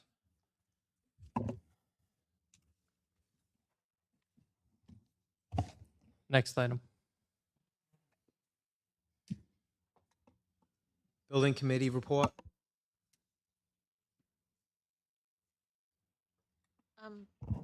No, go ahead. I just want to I just want to say something quickly about the building committee. I think we haven't had anybody from Peregrine or anybody come to any of our school committee meetings lately to discuss the progress. I did talk to Tony about maybe asking Anne to come to our September meeting so that we can get an overview for the public that cannot attend the building committee meetings, so that they can see any photos and she can give a real Peregrine update like she does us on a monthly basis. So if we could just try to schedule that with her, if the September meeting works, we usually have two. So if one of them works, that she could come up and speak, probably be best. And the good news is, like, we've been through Martin. Martin looks beautiful, and we're going to open that building the day after we return from Thanksgiving. The middle school students will be in that building. So, we'll, It's positive to do that. It's positive to do that. so, and we'll be able to, like, move a lot of the stuff over before that. We expect to have that ability, a couple weeks before, to get stuff moved over and ready. So, there are a lot of good things going on in the district. It's just it's going to be They are. No, fiscally there are a lot of difficult great things year going on in after the year to maintain the services that we're providing.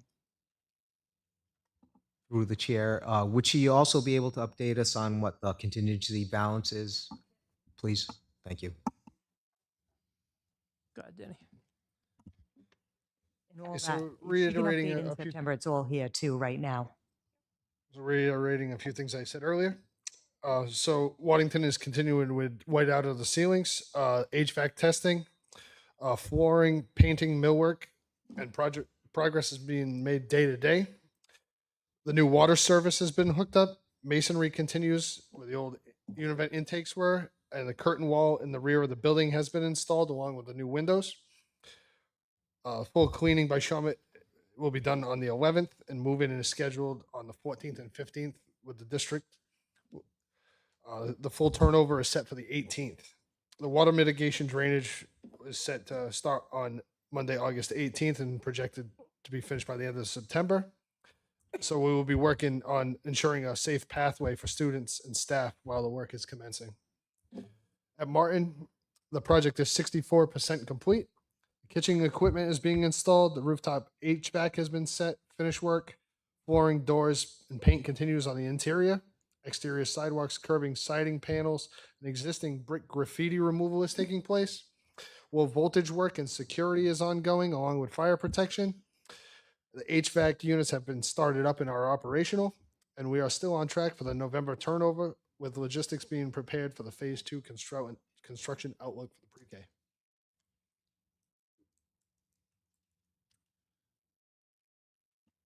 Anyone have any questions? Danny, just to state, if you can follow up with any of the inspections or the punch list that we're going to be doing at Martin, if you can send, I know Ian's working on that as well, because I think it's going to be on the 18th and stuff. So they're going to punch us the third floor on the 18th. Yes, if you can send all of their punch list walkthroughs to this whole committee, because that, once again, I want everybody to have the opportunity. We couldn't go as a whole unit, but if I do the second floor, I want to make sure that this whole committee knows what's happening with that. And are we doing the same, the 18th for the walkthrough at Waddington as well? I believe so. Can you get the exact dates and send all of that? Yeah, no problem. Committee, just in case we want to do that. That's important. That project was just about $21 million. So I believe we voted on that. The taxpayers were grateful to give it to us. But any of us that want to take a walkthrough, I want us all to know about these dates, because I'm going to be walking through that building with the punch list. So we're not going to get away with what went on in this building. 5:30 on the 18th for the Waddington walkthrough. 5:30 on the 18th for the Waddington walkthrough. Can you send that to all of us? Yeah, you do have it on your calendar, but I can Yeah, I believe it got sent out. send you an email if you prefer Waddington.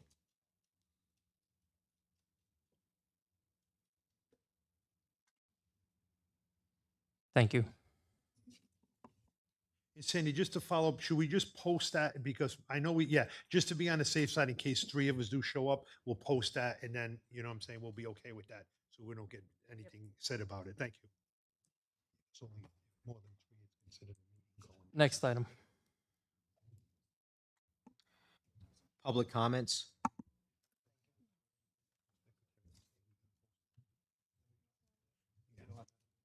Chrissy Rossi. If we don't, then it's a violation. 5 of us went no, and it was- Hi. Thank you for the opportunity to come and speak again.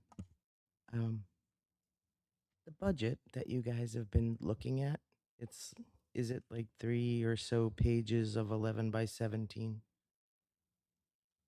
Or is there more to it? Because when I look online, last year's budget is posted, and it was 2 or 3 pages, but is that the budget that you're expected to figure out where to make cuts from? Just those aggregate line items? If your question is, this is what we just discussed, Chrissy, 2 pages, yes, with everybody. So do you get the backup? Like what makes that $57 million line item? Oh, I'm sorry. Is that better? Okay. So so if you look at those are your line items, right? That number, item number 1 or whatever it is, I don't have privy to it, so I can't look at it. But there's backup that goes to that. Every position where someone is being paid makes up that line item. Do you know how many people make up that line item? Like, do you get that? Yes, we do. You do. We do. Okay. And that's the same for all of the line items that are on your 2 sheets of paper? Negative. No. No, but we know that salaries, we range it at 800 employees, but that includes teachers, administration, maintenance. So when we look at that number, that's what we say never can change. That's a contractual number. Sure. So we have that. And then, we got that whole list of 5100 series is 55 million dollars that we can never touch. So do I pay attention to that? Not at this point, because they're contractual for the next 2.5 years, say. Sure. That's why some of then you go down to the 5200s and stuff. It's some benefits stuff. We can't touch any of that. So there's another $23 million. So just between them two, you're at 76, 77 million. So you fold the page in half, that goes, you know what I'm saying? It goes quick as you fold it. So what we want to look at now is what we can't touch and what we're going to be looking for our emergency numbers if this continues on the same track. Okay, but I guess what I'm asking is, so when I used to sit here, the budget was like this big. And I remember sitting with Mary King, and we would go through everything. Like, I would look at every bill on Friday. Like, every bill that the city was paying, the school department was paying. Every Friday, I'd be sitting in our office. But you guys don't get to see all of that. That's what I'm asking. Do you or don't you? Like, how do you know what we're spending and what maybe we can shave? We're going to do that now because we were notified that we're in a little bit of a jam right now. So we get a weekly bill list every week that has the items in it. Okay. Could one of us sit down with and look at our electric bill? Yes, because he just asked for that. So yes. Okay. But we do get a bill list every week. Yes. Okay. But so obviously I don't have the page to look at. What makes up those big aggregate numbers you're looking at on the side of every line item? Like, I used to get the expanded version. We used to put it out. I've been complaining about this since Joel sat there and he changed the format. So now it's only 3 pages instead of like maybe a couple of hundred or 100, whatever it was. You can't see the detail. How can you analyze the detail and help decide what it is that you may or may not want to pay or pay for? Like, do we need all of this tech for the computers, for the kids' curriculum that's online and all these things? Is it helping? Do we need it? Do we need to take a turn and maybe not do so much with computers? Maybe reel it back a little and go back to handwriting, because so I work with 10 guys. They're all technicians. read that handwriting? Nope, it's rough. But that they're all up and coming. They're all younger. They don't get the benefit of all of the, sit and write something. Everything's with the text, you know what I mean? I'm just wondering where you guys can, as a group, take a look. Like, is it helping? Are the kids getting smarter from all this computer or not? That's all. And which is none of this is what I came up to ask, to be honest with you. I was just like enthralled with this whole budget thing. But I was wondering if we are going to deploy any new strategies to combat bullying this year.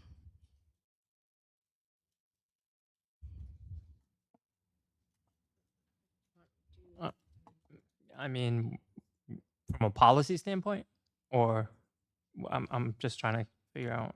So I was visiting with a friend the other day. She has two children. One graduated in September, and one is just starting at the high school, begging her mother to homeschool her because she's terrified. I was talking to some teacher friends. Everybody is very concerned about the amount of vaping that's happening. Her son actually had 4 videos of fights in the bathroom. And that's, how often do you go to the bathroom? Once in a while, right? But he's got 4 videos on his phones of fights that occurred in the bathroom. So I'm wondering, like, if you guys have any kind of a strategy going into this year that could maybe make it a little better.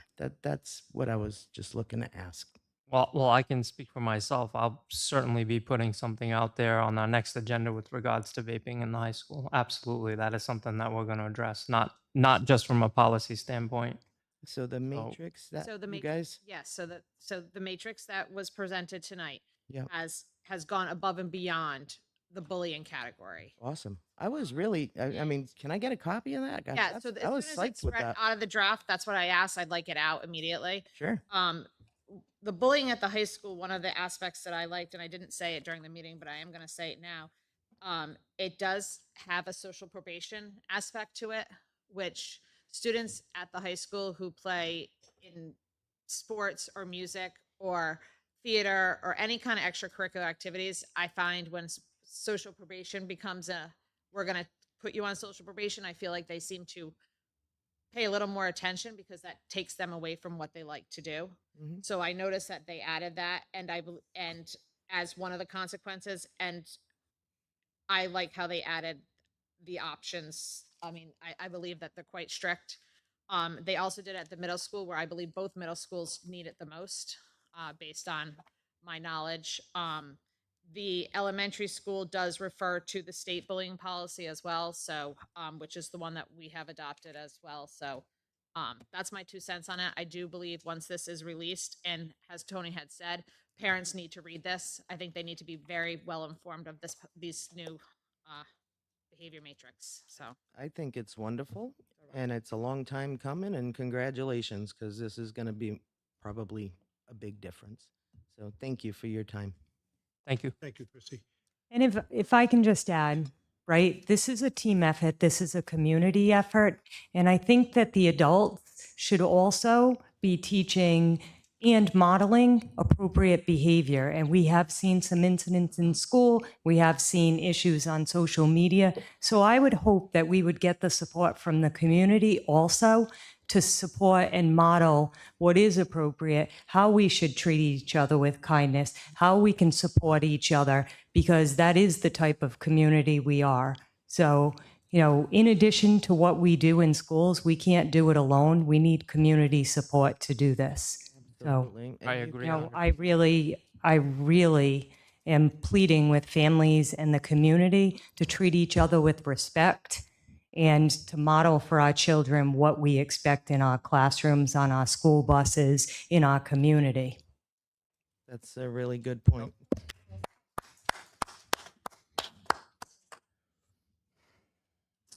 Jess, if I can just follow up what you said, I lost track on how many years it when you sit here and you say what you said. We got to do a better job about social probate, because you also brought up, Jess, I want to say numerous times about out of district school kids that are playing on our sports. We sit up here and nobody follows through with none of this. We have to do a better job going forwards as a school committee. When Jess brings that up, Jess, I think I'd be comfortable saying probably 4 or 5 times over the years you brought that up, knowing if we got kids. There's never no follow-up. The follow-up is, no, just we looked into it and there's none. I'm happy with that.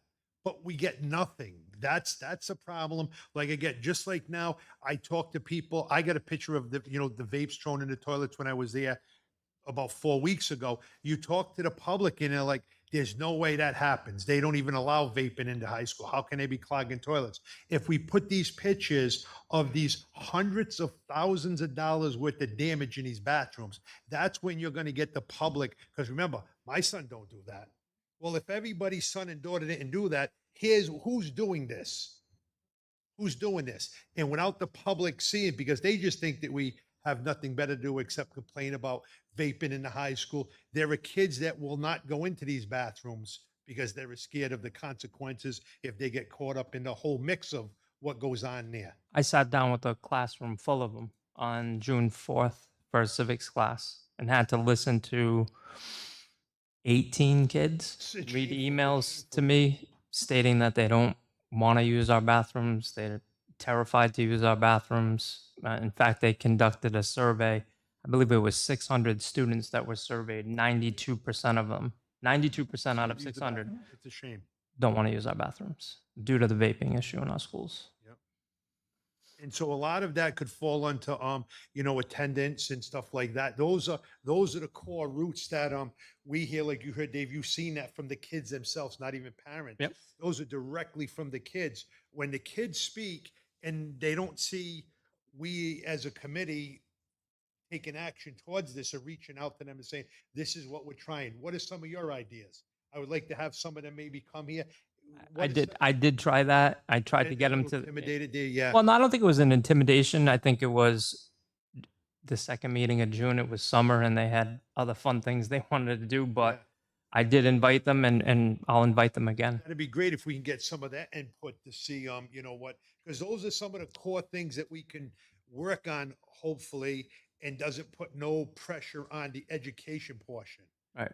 We sit here, is there something we can do? Is there some kind of outside, somebody from the health department, maybe high-level health department, reach out, I don't want to say the governor, but somewhere and have them come in and explain to these kids, a doctor, let these kids know what this is doing to their lives going down the road.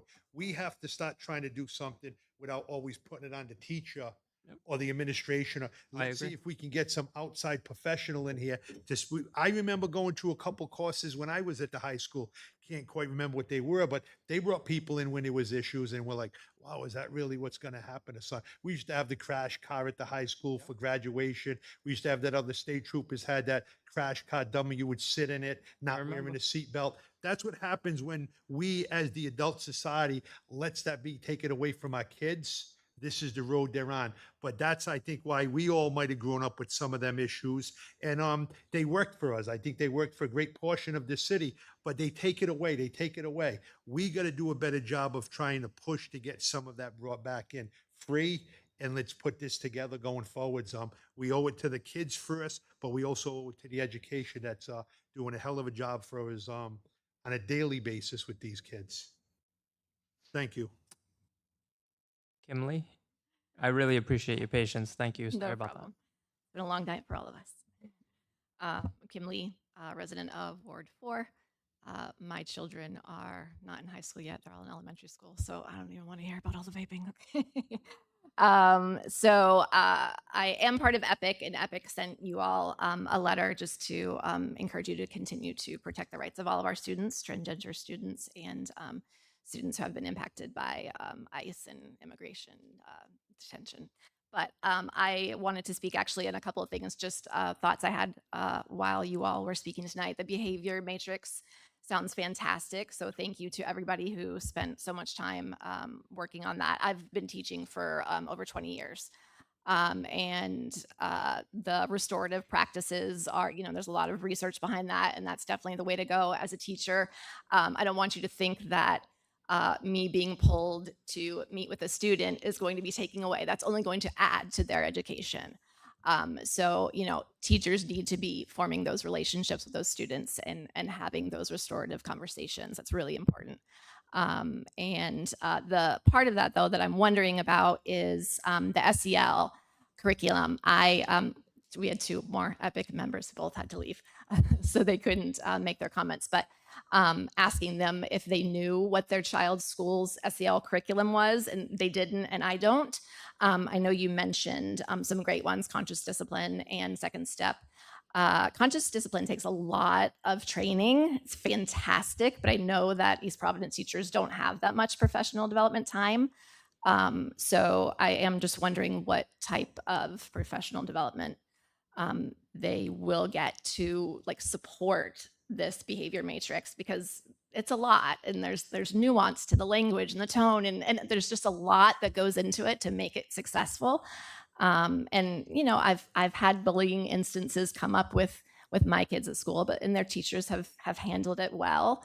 But I think for it to really be successful and for our kids to hopefully get to high school and not have the huge instances, we've got to instill a really strong foundation with the SEL. So thank you for saying that you would make sure that goes home to parents, the behavior matrix, but I would also love for us as parents to be more involved with knowing about the SEL practices that are being used in the schools. And then just one side note about the supplies. This is just for what it's worth, I'm going to share this little thing. I went to a PTA Zoom meeting last night, and our PTA had a surplus of $15,000. I haven't been super involved in PTA, so I don't know exactly how it all works, but they ended up voting to give every teacher $460 something additional for their supplies on top of the $120 that they already give them. So, I mean, in my 20 years of teaching, I've never been given $600, for my classroom budget, but just to kind of be rest assured that teachers are getting, the money for supply is oftentimes, through PTA and the families are asked to buy a lot of supplies ourselves for the school year and to, send donations of wipes and tissues and Band-Aids and all those things. So I don't know if that's maybe something that's happening in a lot of the schools that maybe the board doesn't know is happening. I don't know if there's any sort of communication between, PTAs and principals and boards. I don't know. But that was just a little for what it's worth. I think that's it. Thank you. Just, Thank you. we do get a list from every school, and it was every school has that. We have that, and just a point. I think it was matter of fact, a lot of I call him Crazy Freddy back in the day. The whole community was up in uproar about 13, 14 years ago when I first ran. The list came out with 1 or 2 items on it. And the list, in his community and the parents, and I get the questions, they spend an extra $100, per student, which is in today's world is a decent chunk of money. But it's sad when you get the parents that have 2 and 3 kids, and they're like, you know what, we got to start saving the beginning of the summer. And those are the ones that we got a great community that where I'm involved with, and I hope everybody up here is. We physically get a neighbor that represents and takes all the supplies, then we bag it up and we take it there. This community gives like there's no tomorrow. Thank you. Next item. Discussion action items. Construction of updated website and easier access to school policies. Ms. Bouchane. So for about, I don't know, let's go to 10 years, I've asked for an updated website. But now I've come to the point where I guess if you demand it, it happens, like the tennis courts opening. So our website is, I'm just going to say it is horrible. It is not user friendly. It is, I couldn't get a phone number to Oldham yesterday for my neighbor. I could not find the phone number to Oldham on our website. It is impossible to navigate. To get our policies, you have to put an email address in. Go to Lincoln, go to Providence, go to Barrington, go to Bristol Warren, go to Pawtucket, any of those websites, any of them.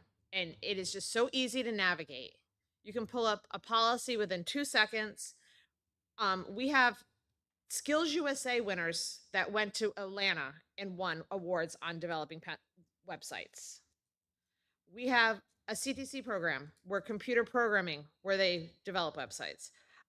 I know that it's very costly to develop a website, to hire a company. We have a great IT company, IT people. Enough's enough. We need to either find the money that we don't have, so that's not going to happen, or we take the kids that we do have that are already interns that are already getting paid by us and use them, because I can no longer literally tell people how to get on and find our schools. It is, I don't know if anyone's been on our website, but show me or do a tutorial, because I can't navigate it, and I have not been able to navigate it at all. I'd rather go on Waddington's Facebook page, Riverside Middle School's Facebook page, somehow to get information. I cannot get to people the way everybody else should be. So those are my 2 cents. So I am asking that maybe by November 1st, we can come up with our new fiscal year. We can come up with a way to get a website that works via anything I said, or however we can do it. But if not, then shame on us, because we are not helping to promote community in a way where we can find things easier. Again, if it's just me and I don't know how to navigate our website, then please someone tell me. Okay, I didn't think so. I mean, like, through the chair, like, I'm in, like, full agreement here. As a school committee member, it is still a major struggle to find phone numbers, email addresses, policies, and some, I think I would be in full favor of exploring, coming into November 1, an opportunity to, like, reestablish this website that we have. It takes time to do so, also, right? I don't know how to It develop. does. I'm working for a company where we're always talking about redesign the website. It takes time and takes money. I'm looking at our IT support and shaking his head. And he inherited it. So again, Uh, our IT company inherited it. The IT before him inherited it. I don't know. I've been through 5, 6 IT people. It's all been inherited. And again, there has to be an easier way. I'm not asking to be like our neighboring school that puts up daily updates, the daily lunch. I'm not asking for that. I'm asking just click on it. I mean, I'm very lucky that my daughter is at the high school, and I have Parent Square, and I can find that stuff very easily. But if you don't and you're new to our district, you can't find anything. You can't find special ed. You can't find it. So again, I think by November 1st, we need to come up with some kind of idea of how we're going to do this and how we're going to make it possible. And then we can update with everyone, all community stuff. We can make it more transparent. Everything can be much easier if we just had a place where everyone could go instead of putting in their email address to read a policy. So that's my take. And so I'm going to ask the superintendent to, by November 1st, come up with some kind of plan to, if not develop a new website. Thank you. Can I just follow up with that? And this is part where I sit here and I listen to you bring these things up. Why don't you put that on next meeting and we vote on them to give them 60 days to come up with a plan with a dollar amount, and then they have to do it. I don't understand. What do we sit here for? Isn't that our job? We know we got an issue. You just brought up a very good issue. Ryan supported it. I'm going to support it because I seen somewhere some of our mailing addresses on still has Burntide Avenue. So that's how far back it goes. But if we just put it on there for discussion item like tonight, if it was on there as a voting item, an action item, and say, I think 60 days to give our administration and the team, not saying we're going to do it like we did with everything else we do. In this way here, we know in 60 days we're going to get an update with a dollar amount which way we want to go. And that's progress going forwards. It may be too late to put it into this year's budget. It would be. Well, yeah, I think it's now after tonight. But going forward, Jess, at least we know where we're going and say, okay, these are the things that we have to line item for next budget discussion as we're cutting all kinds of items. If that's on that list, and where I'm learning this from is the building committee. They have, you know, contingency. $141 million, but they always got a contingency fund of 5, 6, 8 million. And then it's who screams the loudest gets what they want. So I'm learning from that building committee too, how that works. So, I I'm want to hoping thank that building yeah, committee, I'm how it hoping works. that this can just be a discussion to know how important it is, and maybe other people can, say how frustrated they are. And again, like I said, if I need to be schooled in how to use it, then I need to be schooled on how to use it. But I doubt that that's right. So thank you. Next item. Facilities meeting update, Mr. Ferrero. We did an excellent job tonight, Danny. Thank you on that presentation with everything we did. We're rolling along. I think we're in really good shape. So if we stay on this track for the next 2 weeks, but Danny, through the superintendent, if we see any big hiccups, if you can just let Sandy know, or if he can email us directly, just so we get any hiccups, Danny, we know if we need any support from us or, the superintendent, will be right there for you and to get these doors open. So, thank you for that there. And that's about it. I think we're in good shape. Thank you. Thank you, Danny. Next item. Appointments of school committee members to paraprofessionals contract negotiations team, Mr. Lewis. Yep. So real quick, I will be appointing myself and Ryan to the paraprofessional contract negotiation team. That's all. Next item. Consider a vote to approve stage 2 submission for to ride. I will entertain a motion to approve stage 2 submission to ride. I'll second that. I'll first it. Yeah. Sorry. I got to back up to just, You yeah, jumped the gun a I bit. just got to interrupt you there. I'm sorry. And just, I wanted to thank Dave and Ryan for sitting on that committee, especially at this time of the year. I know you've both got kids and stuff, so I first it. people don't realize the amount of time that is taken away from your family. You guys are big guys. I don't mind that. But when you take it away from a good family, that means a lot. So thank both of you. Yeah, thank you, Ryan, for stepping up. So, motion made by Jessica, seconded by Tony Ferreira. All in favor signify by saying aye. Aye. Any opposed? The ayes have it. Next item. Consider a vote to approve district manager, technical director. I will entertain a motion to approve. I'll make a motion to approve. I will second as long as we get a job description once it's ready. Okay. All those in favor signify by saying aye. Aye. Any opposed? Nay, I would have liked to have seen a job description before I vote on this, so, especially with money being so short. Thank you. Okay, so motion passes 4-1. Next item. Announcements. I don't have any announcements. You do it. So when we talk about school supplies and families, this Saturday at the high school, Bridgeport is doing their annual back to school fair. If you haven't registered, you can go on their website and register. I believe it's 9 to 1. Is that what it is? 9 to 1. And there also is 9 to, sorry, that's what I meant, 9 to 11. They're also at Anna Moniz Park. There's a school supply distribution on Saturday also, I believe.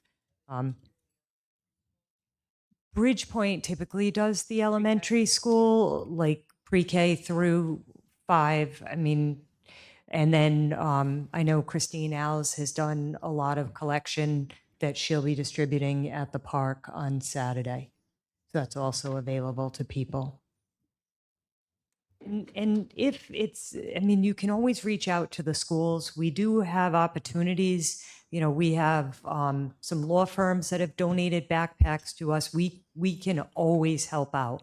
Please, if you are running into a hard time, reach out to your principal or reach out to central office, and we will make sure that you get what you need. No child will go without. So, The extras usually get spread out Yeah, between all the schools too. right. So they get the extra backpacks and everything. And again, we're more than willing to make sure that, we put stuff together out of our office or out of the schools so that everybody has what they need.